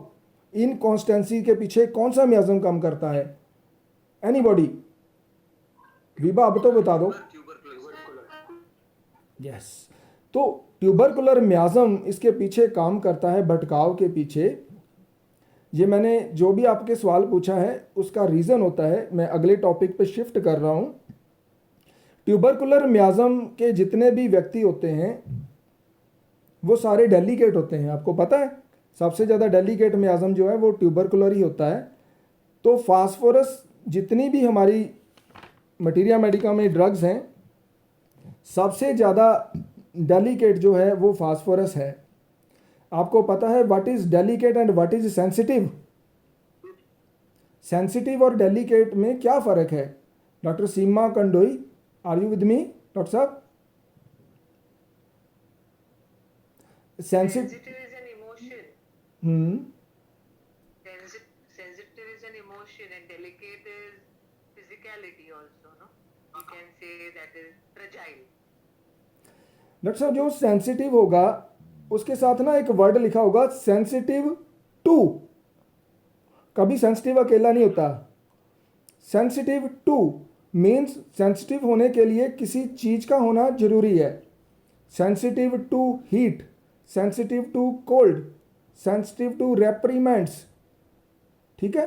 लेकिन जो डेलिकेट है, जितनी भी तरह की सेंसिटिवनेस है वो सारी की सारी एक में डाल दो तो वो डेलिकेट हो गया। तो डेलिकेट जो है ये एक इस तरह की चीज़ है जैसे कांच का टुकड़ा होता है जिसको केयरफुली हैंडल करना पड़ता है। आपने रेलवे स्टेशन पर पार्सल पड़े देखे होंगे ना, बड़े बड़े, ऊपर लिखा होता है हैंडल विद केयर। उसके ऊपर कुछ साइन भी बना होता है, मेरे को साइन वो याद नहीं आ रहा है, कुछ साइन भी बना होता है। तो उसका मतलब होता है कि ये डेलिकेट आइटम है, इसको केयरफुली हैंडल करना पड़ेगा। तो ये जो फास्फोरस है ये बहुत डेलिकेट आइटम है, इसको बहुत केयरफुली हैंडल करना पड़ेगा। तो अब इसकी डेलिकेसी के बारे में हम बात करेंगे। इतना डेलिकेट होता है कि किसी को देखकर भी बीमार हो जाता है। इतना डेलिकेट कि किसी को देखकर भी बीमार हो जाता है। किसी बच्चा कोई चीज़ देखता है, कोई सीन भी देखता है फिल्म में कि उसको पेट दर्द हो रहा है या उसको दर्द हो रही है, तो बच्चा उस सीन देखने के बाद उसको वो सिम्टम आ जाते हैं कि मेरे को भी ऐसा ही हो रहा है। ये याद रखें, मैं आपको बच्चे के साथ साथ बता रहा हूँ। फास्फोरस का बच्चा वो दूसरे की सफरिंग को देखकर खुद उसी तरह की सफरिंग महसूस करने लगता है। और ऐसा नहीं कि महसूस ही करता है, उसको हो भी जाता है। एक बच्चे का पेट दर्द हुआ तो उसको देखकर दूसरे का, अगर वो फास्फोरस का है तो उसको भी पेट दर्द हो जाएगा। बाजू में दर्द हुई, दोस्त की माँ के बाजू को दर्द हुई और फास्फोरस को घर आके दर्द हो जाती है। फास्फोरस का पेशेंट पहले तो दूसरों की बीमारी में हेल्प कर देगा, पहले तो वो हेल्प करेगा, आप बीमार हो आपकी हेल्प करेगा, लेकिन घर आके उसको वही सिम्टम तंग करने लगेंगे। उसको लगेगा कि मुझे भी वैसा ही हो रहा है। मेरे पास एक पेशेंट था, उसके दोस्त के फादर को हार्ट अटैक आया तो उनको आनन फानन में वो हॉस्पिटल लेकर गया। कुछ 2-3 दिन बाद ही खुद उसके लेफ्ट आर्म में दर्द होनी शुरू हो गई, उसके चेस्ट में दर्द होनी शुरू हो गई कि डॉक्टर साहब मेरे को भी ऐसा ही हो रहा है। उस दिन उनके फादर को लेकर गया था, उनकी पूरी हेल्प की थी उसने। तो फास्फोरस का जो पेशेंट है वो इतना ज़्यादा डेलिकेट होता है कि उसे दूसरों की जो स्ट्रॉन्ग इमोशंस हैं उसके प्रभाव के अंतर्गत खुद वो इमोशंस को फील करना शुरू कर देता है। एक इंग्लिश का अर्थ अक्षर है एम्पैथी। एक तो होती है ना सिंपैथी, एक एम्पैथी होती है जिसमें आप भी उतने ही इन्वॉल्व हो जाते हो जितना दूसरा बंदा दुखी है, आप उसको देखकर उतने दुखी हो जाते हो। और हो सकता है कि दूसरा इतना दुखी हो भी ना, वो ऊपर ऊपर से कर रहा हो और फास्फोरस बेचारा उसके प्रभाव में आके खुद दुखी हो जाए। होता है ना, इज इट पॉसिबल ना? स्ट्रॉन्ग इमोशंस जो इफेक्ट कर जाती है जिनको, तो वो दूसरों के प्रभाव में आके खुद भी वैसा का वैसा हो जाता है। तो कई बार आके ऐसे लोग आपको बोलते हैं, डॉक्टर साहब I want to stop being so sensitive to everything. Doctor साहब मैं इतना सेंसिटिव हूँ, मैं चाहता नहीं है, ऐसी दुनिया में कैसा पॉसिबल है रहना। I want to stop being so sensitive to everything. I am being pulled in all directions, reacting to everyone around whether I want और नॉट। लेकिन ये मेरे बस की बात नहीं है डॉक्टर साहब, मैं कर नहीं पाता। लोग मेरे साथ ऐसा कर जाते हैं लेकिन मैं कर नहीं पाता। मुझे दूसरों की जो इमोशंस हैं वो इफ़ेक्ट कर ही जाती हैं। तो इतनी ज़्यादा एम्पैथी फील करने की जो कैपेसिटी है वो मटीरिया मेडिका में सिर्फ एक ही दवाई में है, और वो दवाई है फास्फोरस। इसके अतिरिक्त कार्सिनोसिन और अपने कास्टिकम में भी ये शेड पाया जाता है, लेकिन उनका जो वजह है वो इसकी फास्फोरस से बिल्कुल अलग रहती है। अब हम इम्प्रेशनेबल में और आगे आते हैं। इम्प्रेशनेबल का मतलब क्या है? इम्प्रेशनेबल 3 लेवल पर होता है। इम्प्रेशनेबल साइकिक लेवल पर, टेलीपैथिक लेवल पर और फिजिकल लेवल पर। सबसे पहले हम फिजिकल की बात करते हैं। फिजिकल लेवल पर इतना इम्प्रेशनेबल होता है कि उसे म्यूजिक, थोड़ा सा म्यूजिक भी उसे प्रभावित करता है। अगर कोई सैड म्यूजिक है तो वो रोएगा, अगर कोई अच्छा म्यूजिक है वो नाचेगा। तो म्यूजिक उसको बहुत प्रभावित करता है, ज़्यादातर नेगेटिव वे में। फिजिकल लेवल पर उसकी जो स्मेलिंग पावर है, आपको पता है कि सिर्फ एक ही दवाई है जो फूलों की सुगंध से भी फेंट हो जाती है। आइडियोसिंक्रेटिक पर्सनैलिटी फास्फोरस फूलों की सुगंध से भी फेंट हो जाती है, स्ट्रॉन्ग ऑर्डर से फेंट हो जाती है। तो जैसे मैंने पहले बताया कि quickly prostrated by unpleasant impressions, ये फिजिकल तल पर है। साइकिक तल पर इंप्रेशनेबल कैसे है? जब कहीं नई जगह पर जाता है तो कहता है अरे मुझे लगता है कि मैं पहले भी यहाँ आया हूँ, मुझे लगता है कि ये स्थान मैंने सपने में कहीं देखा है। साइकिक लेवल पर भी वो बहुत इंप्रेशनेबल है। मतलब आपसे मिलने आएगा तो बोलेगा कि डॉक्टर साहब हम लगता है कि मैं आपको पहले मिला हूँ। डॉक्टर साहब आपको फेसबुक पे देखा होगा, कहीं ना कहीं तो मैंने आपको देखा है डॉक्टर साहब। मैंने डॉक्टर साहब आपकी कोई ना कोई चीज़ मैंने, मुझे पता है, आप मेरे को जान लगता है कि आपसे मैं मिल चुका हूँ। तो साइकिक लेवल पर भी वो इंप्रेशनेबल है। तीसरा है telepathic abilities. Telepathic ability phosphorus में बहुत ज़्यादा स्ट्रॉन्ग मात्रा में पाई जाती है। क्या होती है टेलीपैथिक एबिलिटी? मदर्स में अपने संतान के प्रति कुदरत ने टेलीपैथिक एबिलिटीज़ दी हैं। एक मदर, उसका बच्चा अगर परेशान होता है, कहीं भी हो वो, चाहे हज़ारों किलोमीटर दूर बैठा हो, तो मदर को उसका आभास हो जाता है। ये कुदरत ने माँ को दिया है। लेकिन कुदरत ने टेलीपैथिक एबिलिटी फास्फोरस को दी है, वो बिल्कुल इसी तरह की है कि उसका कोई करीबी कोई विपत्ति में या दुख की स्थिति में होता है तो फास्फोरस को घर बैठे उसकी आभास होता है, वो सैड हो जाता है, उसे लगता है कि आज लगता है कि कोई दुखद समाचार आने वाला है, कुछ गलत होने वाला है किसी के साथ, उसको पता चल जाता है। और ये सच्चाई है। हमने लेक्सिस में एक रूब्रिक किया था क्लेयरवांस, याद है आपको क्लेयरवांस? मैंने आपको बताया था कि लेक्सिस में क्लेयरवांस होती है कि वो सामने वाले व्यक्ति को देखकर ही ये जांच लेता है कि वो मेरे प्रति क्या करने वाला है, क्या सोच रहा है, क्या एक्शन लेने वाला है। तो फास्फोरस में जो क्लेयरवांस है वो ऐसे होती है कि उसे दूसरे व्यक्ति का पता लग जाता है कि वो बीमार है, वो मुसीबत में है, उसको कुछ हो गया है। ये एक ना सुपर नेचुरल पावर है फास्फोरस के पास, एक सुपर नेचुरल पावर है इस तरह की चीज़ों को परसीव करने की, इस चीज़ों को जांचने की। एक उसके पास परमात्मा ने एक्स्ट्रा सेंसरी परसेप्शन दिया उसको, कि उसको पता लग जाता है। अरे फास्फोरस को तो यहाँ तक भी पता चल जाता है कि खाना बनाने वाली जो मेड है, उसने आज जो खाना बनाया है वो घर से लड़के आई है, वो गुस्से में आई है क्योंकि मैंने जो खाना खाया, उसने जिस भाव से खाना बनाया, आज मेरा पेट खराब हो गया, मुझे लगता है कि वो घर से लड़के आई है। यहाँ तक आप मानिए, इतनी ज़्यादा उसकी सुपर नेचुरल परसेप्शन होती है कि उसे इस बात तक का आभास हो जाता है कि आज जिसने खाना बनाया है, उस खाने बनाने वाले की इमोशंस जो थी वो नेगेटिव थी, इसीलिए वो खाना मेरे को अच्छा नहीं लगा। आपने बहुत फास्फोरस पढ़ी होगी, लेकिन ये बात आपको कहीं नहीं मिलेगी। समझे? यहाँ तक इतनी ज़्यादा उसकी जो ससेप्टिबिलिटी होती है। और अगर आपने फास्फोरस को दवाई देनी है ना भैया, तो बहुत प्यार से और अपने अंदर से उसको ठीक करने का भाव रख के फास्फोरस को दवाई देनी है।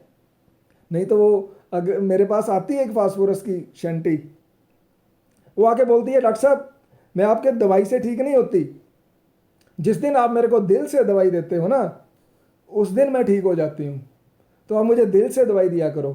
तो ये फास्फोरस का एक एबिलिटी होती है कि जब आप उसको दिल से दवाई दोगे तो वो ठीक हो जाएगी।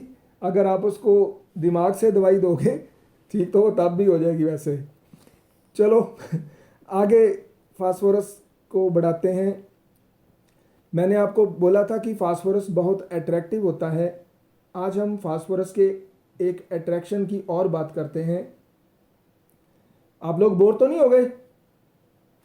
कौन कौन है थोड़ा सा देख लें।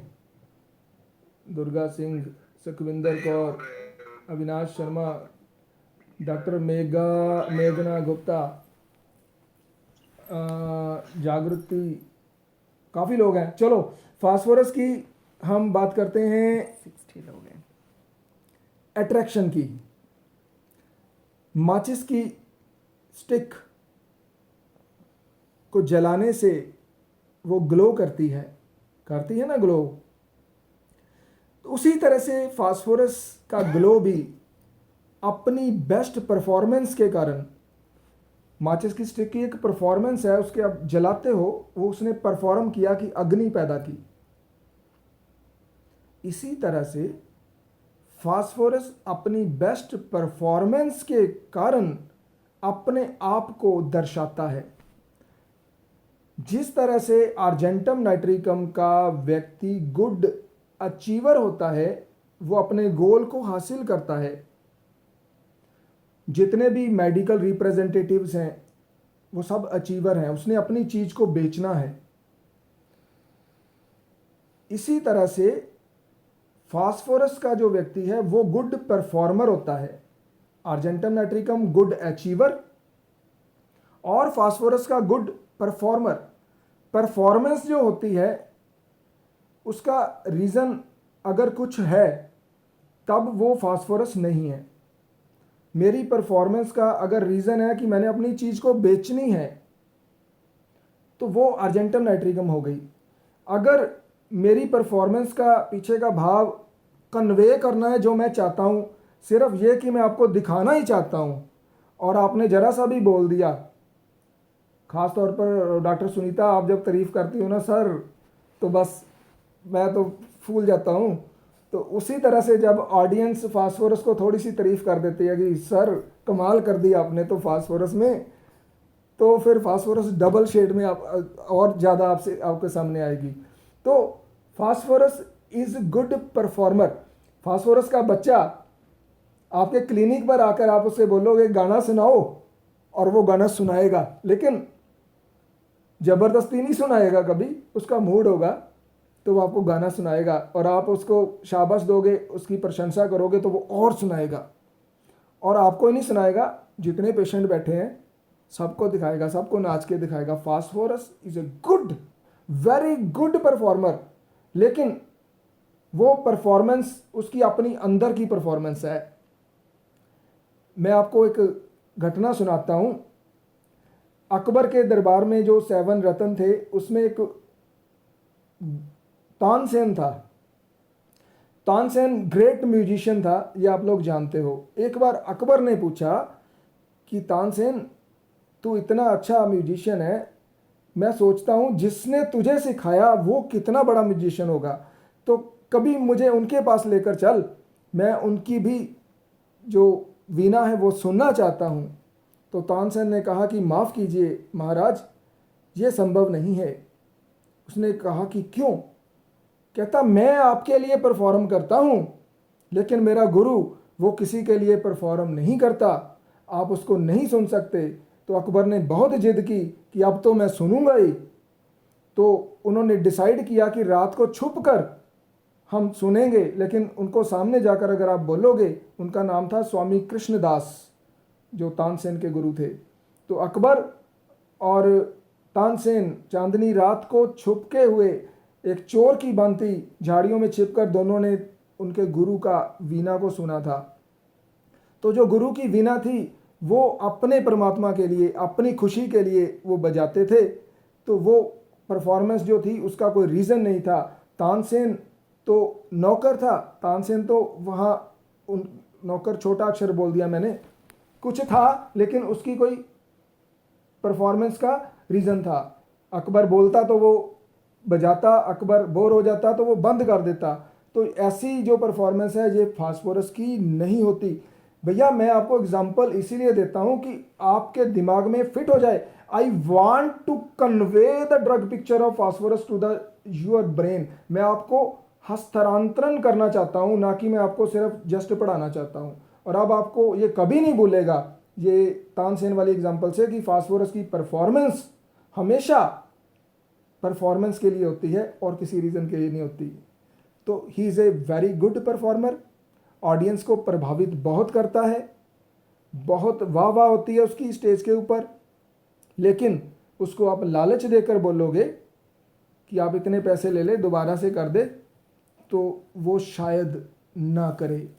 और उसकी परफॉर्मेंस भी एवरी टाइम एक जैसी नहीं होती फास्फोरस की। आज मैं आपको फास्फोरस बहुत बढ़िया पढ़ा रहा हूँ, कल को आप मुझे को बोले कि सर दोबारा करा दीजिए, हमने मिस किया, तो हो सकता है मेरी परफॉर्मेंस आज से पुअर हो जाए, हो सकता है आज से बढ़िया भी हो जाए। जो जादूगर होते हैं ना, उनके शो होते हैं तो एक जैसे होते हैं सारे, उसमें कोई फ़र्क नहीं होता। तो वो फास्फोरस नहीं है।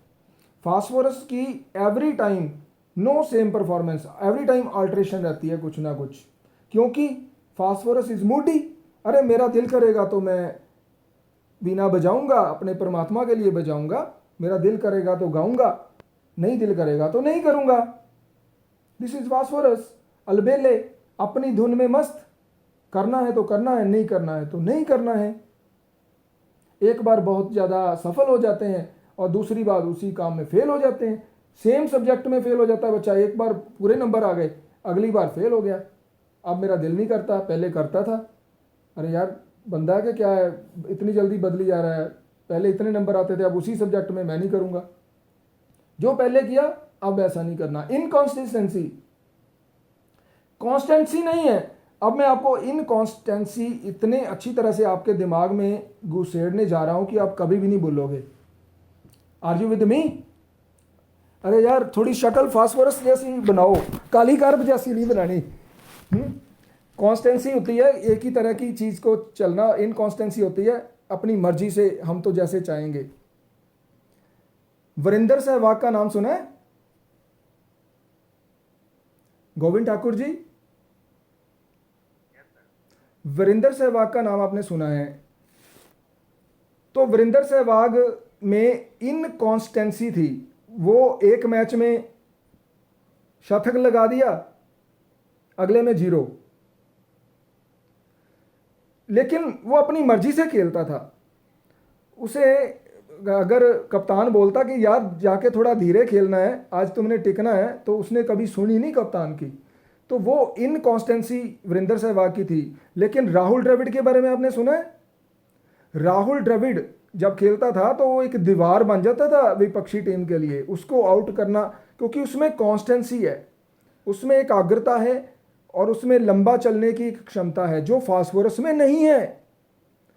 Phosphorus is Virender Sehwag and दूसरा कौन सा बताया मैंने, राहुल द्रविड़ कभी भी वीरेंद्र सहवाग की तरह नहीं हो, वो फास्फोरस नहीं है, वो कॉन्स्टेंसी है।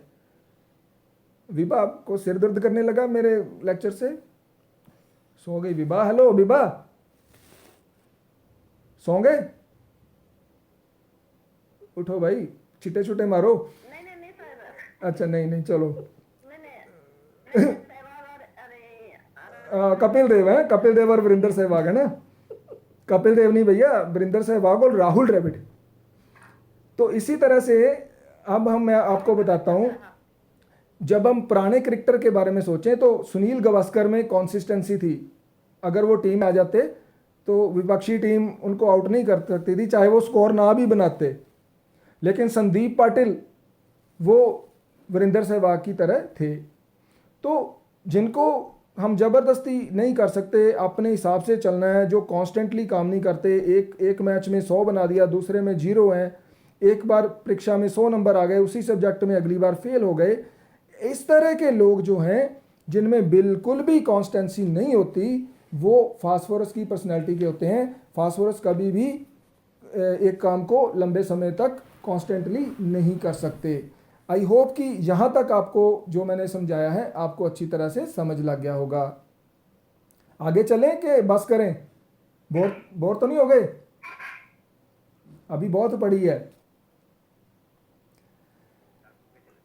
अब मैं आपको, सभी लोग अब तैयार हो जाएं, वैसे लेडीज़ तो तैयार होके आई हैं, बाकी भी तैयार हो जाएं। आज हम फास्फोरस का रोमांटिक जो सीन है उसको लाइव देखने का प्रयास करेंगे। जिंदगी की जितनी भी छोटी छोटी खुशियां हैं, जिंदगी की छोटी से छोटी खुशियां क्या क्या हैं, आपकी एनिवर्सरी है, आपका बर्थडे है, कोई ख़ास तारीख है, ज़िंदगी की छोटी छोटी खुशियां हैं, उन सब को सबसे ज़्यादा मनाने में उत्सुक जो होता है वो फास्फोरस होता है। He is the phosphorus who put alarm eight 10 o'clock night. किसी को बर्थडे बोलने के लिए रात को 12 बजे अलार्म लगा के और उसको जगाना है, अरे भैया हैप्पी बर्थडे उठो, और सरप्राइजिंगली उसको गिफ्ट देना। सरप्राइजिंगली सरप्राइज देना इनकी खासियत है। पेरेंट्स के जन्मदिन वाले दिन, पेरेंट्स की कोई एनिवर्सरी है, तो बच्चे जो फास्फोरस का बच्चा होगा वो अपने ढंग से उसे मनाएगा। वो पेरेंट्स को जज ही नहीं होने देगा कि मैंने अपने लिए कुछ किया है। रात को जगाएगा, मम्मी पापा उठो, और फ्रिज में से केक निकाल के हैप्पी बर्थडे, तो सब सरप्राइज हो जाएंगे कि अरे हमने तो ऐसा सोचा भी नहीं था।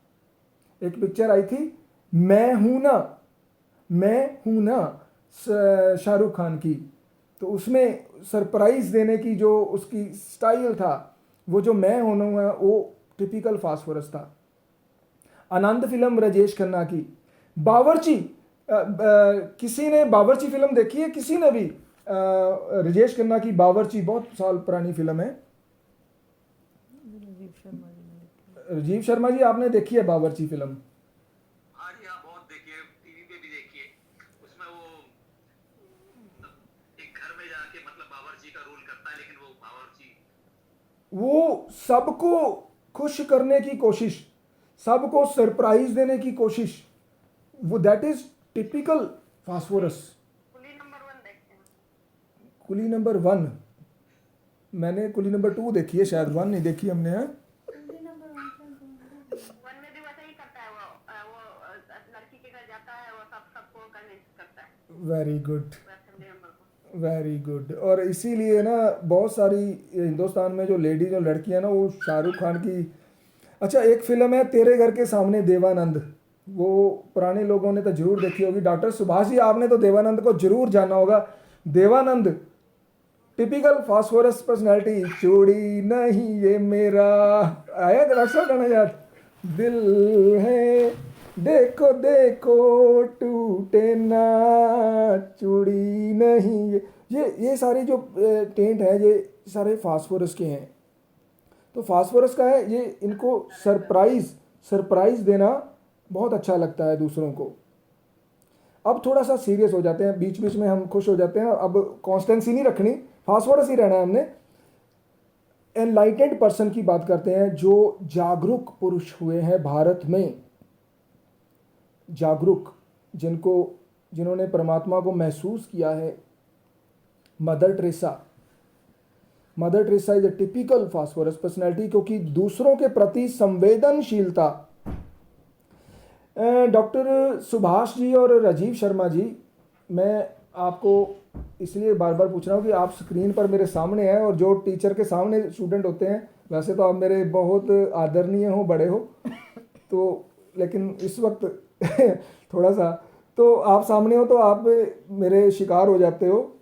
आप मुझे बताइए कि आपने कृष्णा जी का नाम सुना है? बहुत बड़े विचारक हुए हैं 20वीं सदी के कृष्णा जी, बहुत बड़े विचारक हुए हैं। कृष्णा मूर्ति भी है, वी कृष्णा मूर्ति भी है, और वो मैं उनकी बात कर रहा हूँ जिन्होंने गीता के ऊपर बहुत व्याख्यान किया है। अष्टावक्र की गीता के ऊपर भी उन्होंने बहुत लिखा है, मतलब जो एनलाइटेड पर्सन थे उनको। कृष्णा मूर्ति की डेथ हुई 1986 में, 1986 में। ध्यान से सुनिए, 1966 में कृष्णा मूर्ति को इस तरह के रोग हो गए कि सभी तरफ से डॉक्टर ने जवाब दे दिया कि अब इनकी बचने की संभावना नील है। 1966, at that time a homeopathic doctor was consulted for his treatment, and that homeopathic doctor never met with Krishnamurti. ना तो कभी उन्होंने उनको देखा था और ना कभी केस टेकिंग की थी। He only read about him, about his books and about his philosophy. Doctor को उसका पता था कि what Krishnamurti is, he knows. And the medicine prescribed was phosphorus in high potency, in single dose. जिंदगी देने वाला परमात्मा है, लेकिन उस फास्फोरस की डोज ने कृष्णा मूर्ति जी को 20 साल की जिंदगी दी। And the physician was great homeopathic doctor George Vitulkas, who prescribed phosphorus in a single dose to Krishnamurti without seeing, even without talking to his beloved patient. तो इतनी हद तक होम्योपैथी ही जा सकती है माय डियर फ्रेंड्स, और कोई भी ठीक नहीं कर सकता इस तरह बिना पेशेंट को देखे, बिना सिम्टम लिए, सिर्फ ये जानकर कि वो मरने के किनारे हैं, लेकिन उनकी पर्सनैलिटी क्या है, वो दूसरों के प्रति कितने संवेदनशील हैं, कितने एम्पैथेटिक हैं। और उसी के आधार पर उन्होंने सोचा कि ये फास्फोरस है, और फॉर्चुनेटली वो फास्फोरस हिट की, और 20 साल उन डॉक्टर को मिले जीने, उस पेशेंट को मिले जीने के लिए फास्फोरस के माध्यम से। तो ये फास्फोरस का चमत्कार था। चाहे जिंदगी देने वाला परमात्मा है, लेकिन डॉक्टर एक मीडियोकर है। चले आगे, बहुत बड़ी है फास्फोरस भैया, टाइम नहीं देखना। अभी कितने लोग हैं हमारे ग्रुप में? अभी 60 हैं भैया।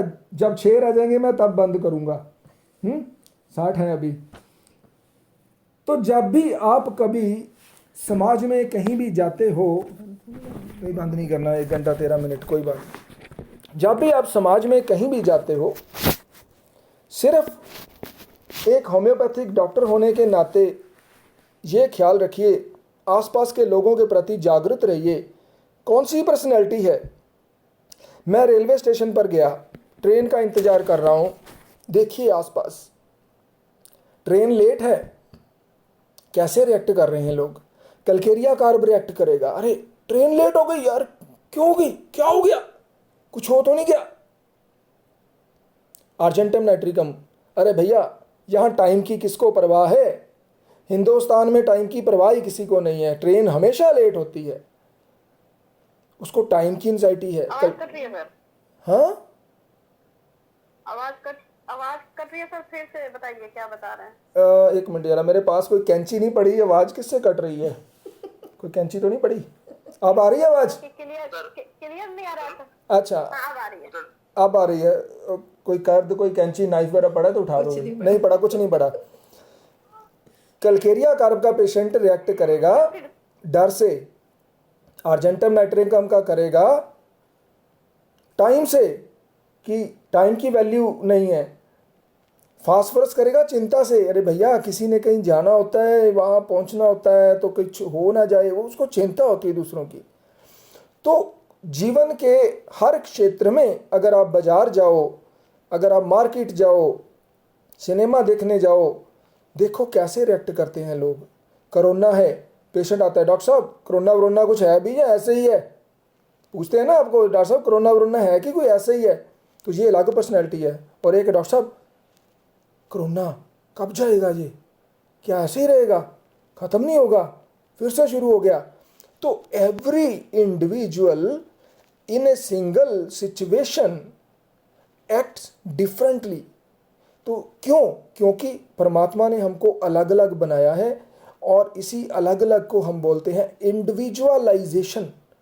इंडिविजुअलाइजेशन यही है इंडिविजुअलाइजेशन, कि एक ही व्यक्ति एक ही समय पर एक ही स्थिति में डिफरेंट तरह से रिएक्ट करता है। तो अब डॉक्टर सुखविंदर कौर, अब आप मेरे सामने हो। डॉक्टर सुखविंदर, आपको पता है कि फास्फोरस का हस्बैंड सबसे बेस्ट हस्बैंड माना गया है दुनिया में, सबसे अच्छा हस्बैंड माना गया है, सबसे अच्छा हस्बैंड माना गया है फास्फोरस का। बताता हूँ, किसी किसी कंडीशन में सबसे अच्छा नहीं भी माना गया, लेकिन वो आपके लिए मतलब ऐसा एक रोमांटिक हस्बैंड होता है जो हर फीमेल चाहती है, जो हर लेडी की एक दिली इच्छा होती है कि मेरा जो हस्बैंड है वो एक तरह से इतना ज़्यादा रोमांटिक हो, इतना ज़्यादा रोमांटिक हो कि पूछो मत, वो मेरे लिए ही जिए। तो वो आपको क्या कहेगा, आपका जो हस्बैंड है, जो आपका बॉयफ्रेंड है, वो आपको क्या कहेगा, कैसे चाहता है वो आपको?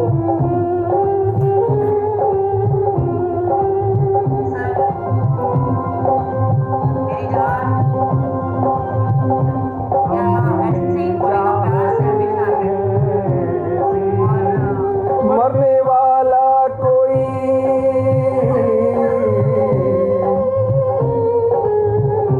मरने वाला कोई जिंदगी चाहता हो जैसे हम तुम्हें चाहते, तो वो आपको सामने ऐसा चाहेगा कि तुम्हारे से अच्छी तो कोई चीज़ ही नहीं है, हम तुम्हें इतना चाहते हैं। तो ऐसी एक जो फीलिंग होती है वो हर एक लेडी की होती है कि मेरा हस्बैंड ऐसा रहे। लेकिन खड़ जाइए यहाँ पे, स्टॉप। अगर आप नेट्रम्यूर पर्सनैलिटी की हैं, अगर आप डीप रिलेशनशिप में हैं, तो फिर फास्फोरस आपके लिए अच्छा हस्बैंड नहीं है। क्यों? फास्फोरस फ्लर्ट होता है, वो एक समय में रहता तो एक लेडी के साथ है, चाहे अपनी घरवाली के साथ रहता है और चाहे सहेली के साथ रहता है, जिसके साथ रहता है 100% रहता है, ये गारंटी है। आपके सामने है तो सरदार जी 100% आपके सामने होंगे, और आपसे घर से बाहर गए तो सहेली के पास जाएंगे तो फिर सुखविंदर कौन है मैं नहीं जानता, फिर वो सहेली जो है वो ही मेरी सब कुछ है। वो डीप इमोशन में नहीं होते, लेकिन पॉजिटिव पॉइंट ये है कि वो 100% होते हैं। तो यही बात लेडीज़ ज़्यादा चाहती हैं कि वो 100% हो। लेकिन अगर आप नेट्रम्यूर पर्सनैलिटी की हो, फिर आपको फास्फोरस बॉदर करेगा, फिर आपको हर्ट होगी कि मेरे को छोड़ के मैंने इतना इसको लिए किया, मैं इतनी अटैच हूँ, ये दूसरी लड़की के साथ अटैच है, तो फिर वहाँ बात नहीं बनेगी। श्री कृष्णा जैसा अपर्णा वलुंज को ने जवाब दिया। डॉक्टर साहब क्या जवाब दिया आपने? कितनी रानियाँ थी रंजू डॉक्टर कृष्णा की? 16,000। मेरी तरफ देख के ऐसा अब थोड़ा बहुत तो यार बंदों को थोड़ा 16,000, अब थोड़ा तो फास्फोरस जायज है।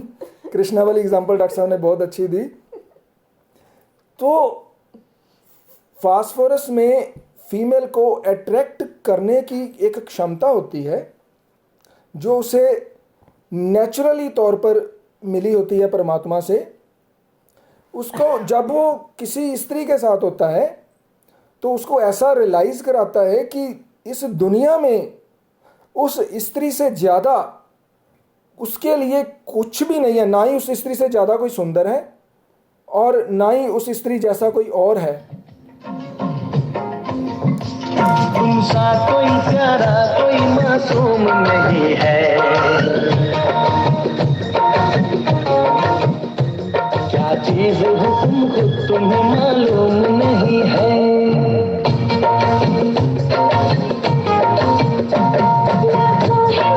तुमसे यहाँ कौन हंसी है, तुम जान हो मेरी तुम्हें मालूम नहीं है। तुमसा कोई प्यारा कोई हसीन नहीं है। तो वो आपको ऐसा रियलाइज़ करा देगा कि आपके जैसा इस दुनिया में और कोई है ही नहीं। तो आप नेचुरली बात है कि आप हवा में उड़ोगे तो आपको वो हस्बैंड अच्छा लगेगा। लेकिन अगर आप एक मेल हो और आपकी जो वाइफ है वो फीमेल है तो अब ओपोजिट भी आते हैं। तो नेचुरली बात है कि वो भी ऐसी होगी जैसे फास्फोरस होता है। तो अगर आप भैया नैरो माइंडेड हो, डॉक्टर यार मेल कौन कौन है इस ग्रुप में? अभी शैलेंद्र सिंह, ईश्वर शर्मा, डॉक्टरों ने तो अपनी फ़ोटो नहीं लगाई हुई, ऐसे कार्टून ही लगे हुए हैं कईयों के। तो डॉक्टर दुर्गा सिंह, अगर आप मेल हो और आपकी पत्नी फास्फोरस की पर्सनैलिटी है तो अगर आप नैरो माइंडेड हो तो फिर बात नहीं बनेगी। आप अगर उसको फ्रीडम देते हो सारी तरह की तो फिर वो आपके लिए बहुत अच्छी सिद्ध होने वाली है। तो फास्फोरस की मेल और फीमेल दोनों जो हैं ये बहुत अट्रैक्टिव होते हैं दूसरे ऑपोजिट सेक्स के प्रति। तो that is why these persons have usually have extra marital relationships, multiple love affairs, but condition apply. Multiple love affairs but condition is, doctor Sukhwinder कौन सी कंडीशन मैंने बोली है? एक समय में एक के साथ एक, इकट्ठे नहीं, ठीक है? तो multiple affairs but only one at a time. और ऐसे लोगों की अगर आपको हिस्ट्री मिले कि इनकी बहुत सारी शादियां हुई हैं, बहुत सारे विवाह हुए हैं, देन आप सोच सकते हो कि ये फास्फोरस हो सकता है। They are not deeply involved in relationship like Natrum-Muir. Their relationships are very superficial. Flight, they enjoy only movement to movement. Shashi Tharoor. Okay. मेरा नाम जोकर फिल्म देखी किसी ने? मेरा नाम जोकर, राज कपूर। हाँ जी। तो उसमें राज कपूर का एट ए टाइम एक के साथ एक, लेकिन तीन थी।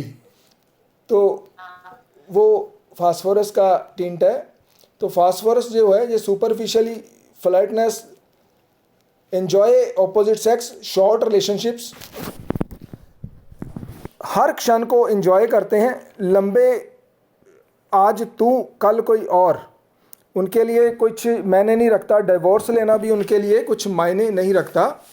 अब डिवोर्स की जो बात आती है तो एक बार मैं आपसे कुछ शेयर करता हूँ क्योंकि ये ज़रूरी है, कुछ घटनाएं शेयर करनी है आपको फास्फोरस की कन्वे करने के लिए।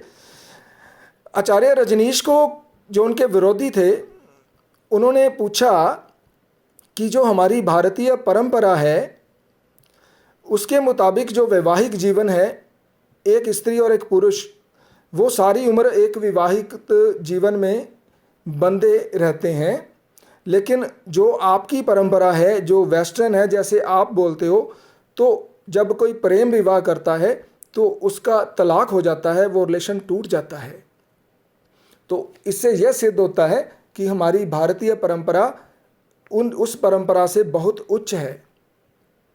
तो उसका जवाब जो उन्होंने दिया बहुत बढ़िया जवाब दिया और आप लोग भी सहमत होंगे, ना भी होंगे कोई बात नहीं है, मैंने इस बात को समझा है। उन्होंने बोला कि लव अफेयर या love marriage is just like a flower, जो सुबह खिलता है, अपनी खुशबू बिखेरता है और शाम तक अपनी लाइफ को, अपनी खुशबू को दूसरों को देकर इंजॉय करके शाम को मुरझाकर गिर जाता है। दिस इज प्रेम, दिस इज प्रेम विवाह, अगर टूट भी जाए।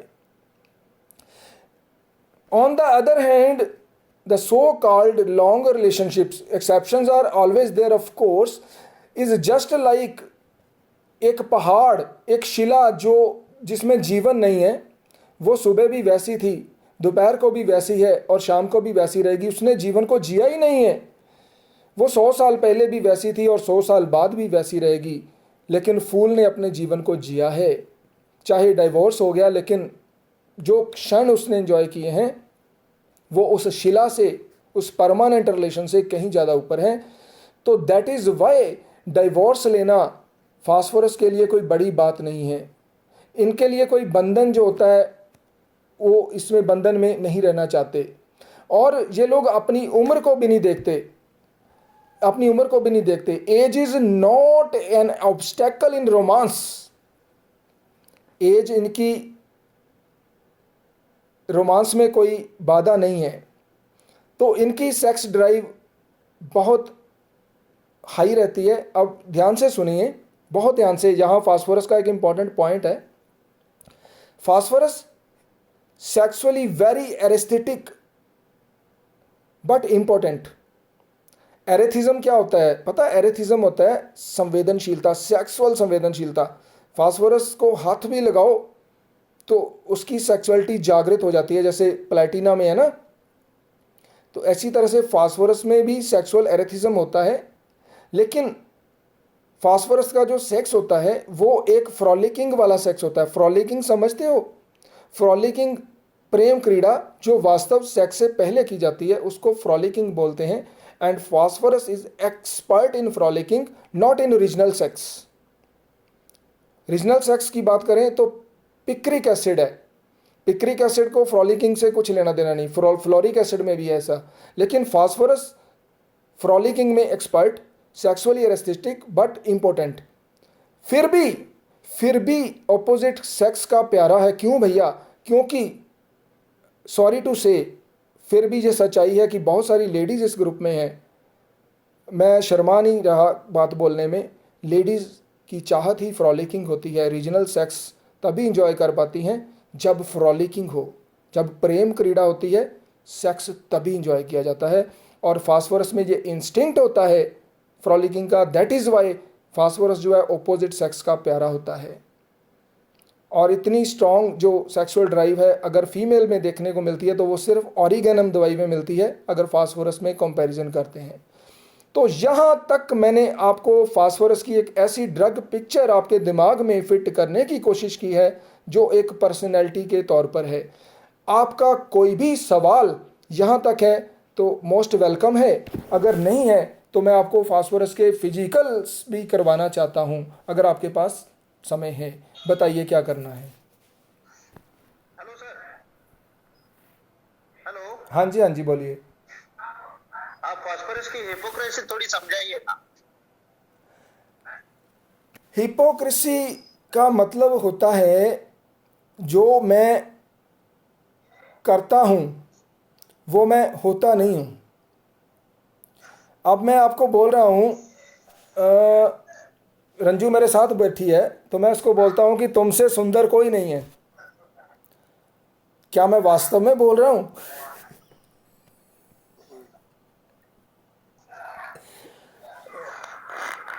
कल कोई और सहेली आएगी तो उसको भी यही बोल दूंगा। तो ये शेड, बेसिक शेड है भैया, ये चेंज नहीं होगा। फास्फोरस की हिपोक्रेसी, ये कंसिस्टेंसी नहीं है ना जहाँ पे, तो वहाँ पर ये सब चीज़ें रहने वाली हैं। तो फास्फोरस में अब हम आते हैं इसकी बीमारियों की कॉज क्या होती है। फास्फोरस का पेशेंट बीमार क्यों होता है? सबसे पहले स्ट्रॉन्ग इमोशन के कारण बीमार होता है। इमोशंस में म्यूज़िक, कोई भी इमोशन जो स्ट्रॉन्ग हो उससे साथ बीमार होता है। गुस्से से बीमार होता है, फियर से, वरी से, मेंटल एग्जर्शन से। और फास्फोरस का एक सिम्टम है thunder storm aggravate. Thunder storm को हम ऐसा समझें, ऐसी मुसीबत जो बिना बलाए आती है उसको हम थंडरस्टॉर्म बोलते हैं। फास्फोरस के पेशेंट की लाइफ में कोई ना कोई एक मुसीबत हमेशा रहती है जिससे वो बचना चाहता है। मान लीजिए कोई फास्फोरस का पेशेंट है, उसके लाइफ में वो चाहता है कि उसे कभी हॉस्पिटल ना जाना पड़े, उसे कभी कोर्ट कचहरी ना जाना पड़े, उसे कभी भीड़ वाले बाजार में ना जाना पड़े। तो ये उसके लिए एक बिना बुलाई मुसीबत होती है जिससे वो डरता रहता है। एक लेडी के लिए एक बिना बुलाई मुसीबत अननोन, अगर उसको बोले कि आपके घर में 20 मेहमान आने वाले हैं, तो वो भी एक बिना बुलाई मुसीबत हो सकती है अगर उसके फेवरेबल नहीं है। तो थंडरस्टॉर्म जो होता है फास्फोरस का, वो थंडरस्टॉर्म तो होता ही है जो आकाश में बिजली चमकती है, लेकिन थंडरस्टॉर्म वो भी होता है जो बिना बताई मुसीबत होती है। फास्फोरस का पेशेंट ऐसी मुसीबत से हमेशा डरता है। हमारे पास एक पेशेंट आया, उसकी तकलीफ़ें जब से वो बारिश से भीगा था तब से शुरू हुई थी। उसको शियाटिका थी, रूमेटिज्म था, बारिश वाले दिन से था। तो उसको ऑलरेडी रस्टॉक्स, डल्कामारा, नेट्रम सल्फ इत्यादि दवाइयाँ होम्योपैथिक फिजिशियन ने दी थी, कोई आराम नहीं आया था। हमने उसको पूछा कि तू सीन बता, बारिश में कैसे भीगा? तो उसने बताया कि रात का समय था, आकाश बादलों से घिरा पड़ा था, इतनी जोर से बारिश आई, बिजली कड़की, आसमान में आवाज़ आई, खूब बारिश हुई और मैं बीमार हो गया। तो that was thunderstorm and phosphorus cured the case. वहाँ रस्टॉक्स, बारिश में भीगना रस्टॉक्स का सिम्टम है, लेकिन बारिश और भयंकर बारिश, ताबड़तोड़ बारिश जिसको बोलते हैं कि आंधी के साथ, बिजली के साथ जो बारिश होती है, उस बारिश से अगर भीगने के बाद तकलीफ़ शुरू होती है तो वहाँ हमेशा फास्फोरस के बारे में याद रखिए। और फास्फोरस के पेशेंट में जब भी मौसम चेंज होगा, सर्दी से गर्मी, गर्मी से सर्दी, that is Y doctor Boger ने इसको बैरोमीटर लिखा है। जरा सा मौसम चेंज होगा तो इसको तकलीफ होगी।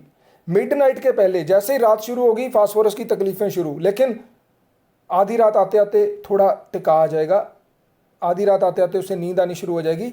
लेकिन जो रात का प्रथम पहर है, 8 बजे से 11 बजे तक का जो समय है, वो उसके लिए बहुत ज़्यादा बुरा रहता है। और फास्फोरस को जो भी तकलीफ़ें आती हैं वो बार बार आती हैं। अगर उसको कोल्ड होता है बार बार होता है, क्रूप होता है बार बार होता है, ब्लीडिंग होती है, आपको पता है ब्लीडिंग की बेस्ट दवाई है वीनस ब्लीडिंग होती है, डार्क कलर की ब्लीडिंग होती है जो खून जमता नहीं है। कोल्ड की क्रेविंग रहती है फास्फोरस को हमेशा ठंडी चीज़ की, क्योंकि ये गर्म तस्वीर है इसकी, इसके भीतर अग्नि है। रीगर्जिटेशन रहती है इंजेस्टा की, जो खाता है वो सारा का सारा मुंह में आ जाता है। और इसमें 3 दवाइयाँ प्रमुख हैं जिसमें रिगर्जिटेशन बहुत भयंकर होती है, फास्फोरस, सल्फर और एल्यूमिना। लिख लें तीनों दवाइयाँ। कोई रिगर्जिटेशन का पेशेंट आता है ना, तो इन 3 दवाइयों को डिफरेंशिएट करें, एल्यूमिना, फास्फोरस, सल्फर। फास्फोरस की मेंसेस बहुत परफ्यूज रहती हैं। जैसे ही मेंसेस ख़त्म होती हैं साथ साथ लुकोरिया शुरू हो जाता है। मतलब मेंसेस जो है ब्लड की जगह पे अब वो लुकोरिया उसको रिप्लेस कर देता है। और it is the medicine for such type of smarting leucorrhoea where blisters are present due to the smartness of the leucorrhoea. छाले पड़ जाते हैं लुकोरिया की वजह से। फास्फोरस की हॉर्सनेस आपको पता है बहुत मशहूर है, शाम को आवाज़ बैठ जाती है, चेंज ऑफ टेम्परेचर पे आवाज़ बैठ जाती है। सुबह आवाज़ बैठनी आपको दवाई पता है, बताऊंगा नहीं, शाम को फास्फोरस है। तो these are the few important. हाँ, डफनेस जो होती है ना फास्फोरस की, वो बड़ी इंपॉर्टेंट है।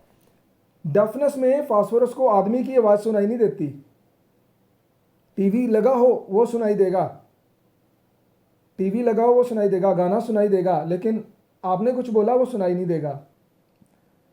लेकिन इग्निशिया में इससे ऑपोजिट होता है, उसमें और चीज़ें सुनाई नहीं देती। मेरे पास एक स्त्री, बूढ़ी स्त्री के लिए दवाई लेने आया, उसको सुनता नहीं था, तो उसके बेटे ने बताया कि माता जी की दवाई दीजिए, इसको सुनाई नहीं देता कुछ भी।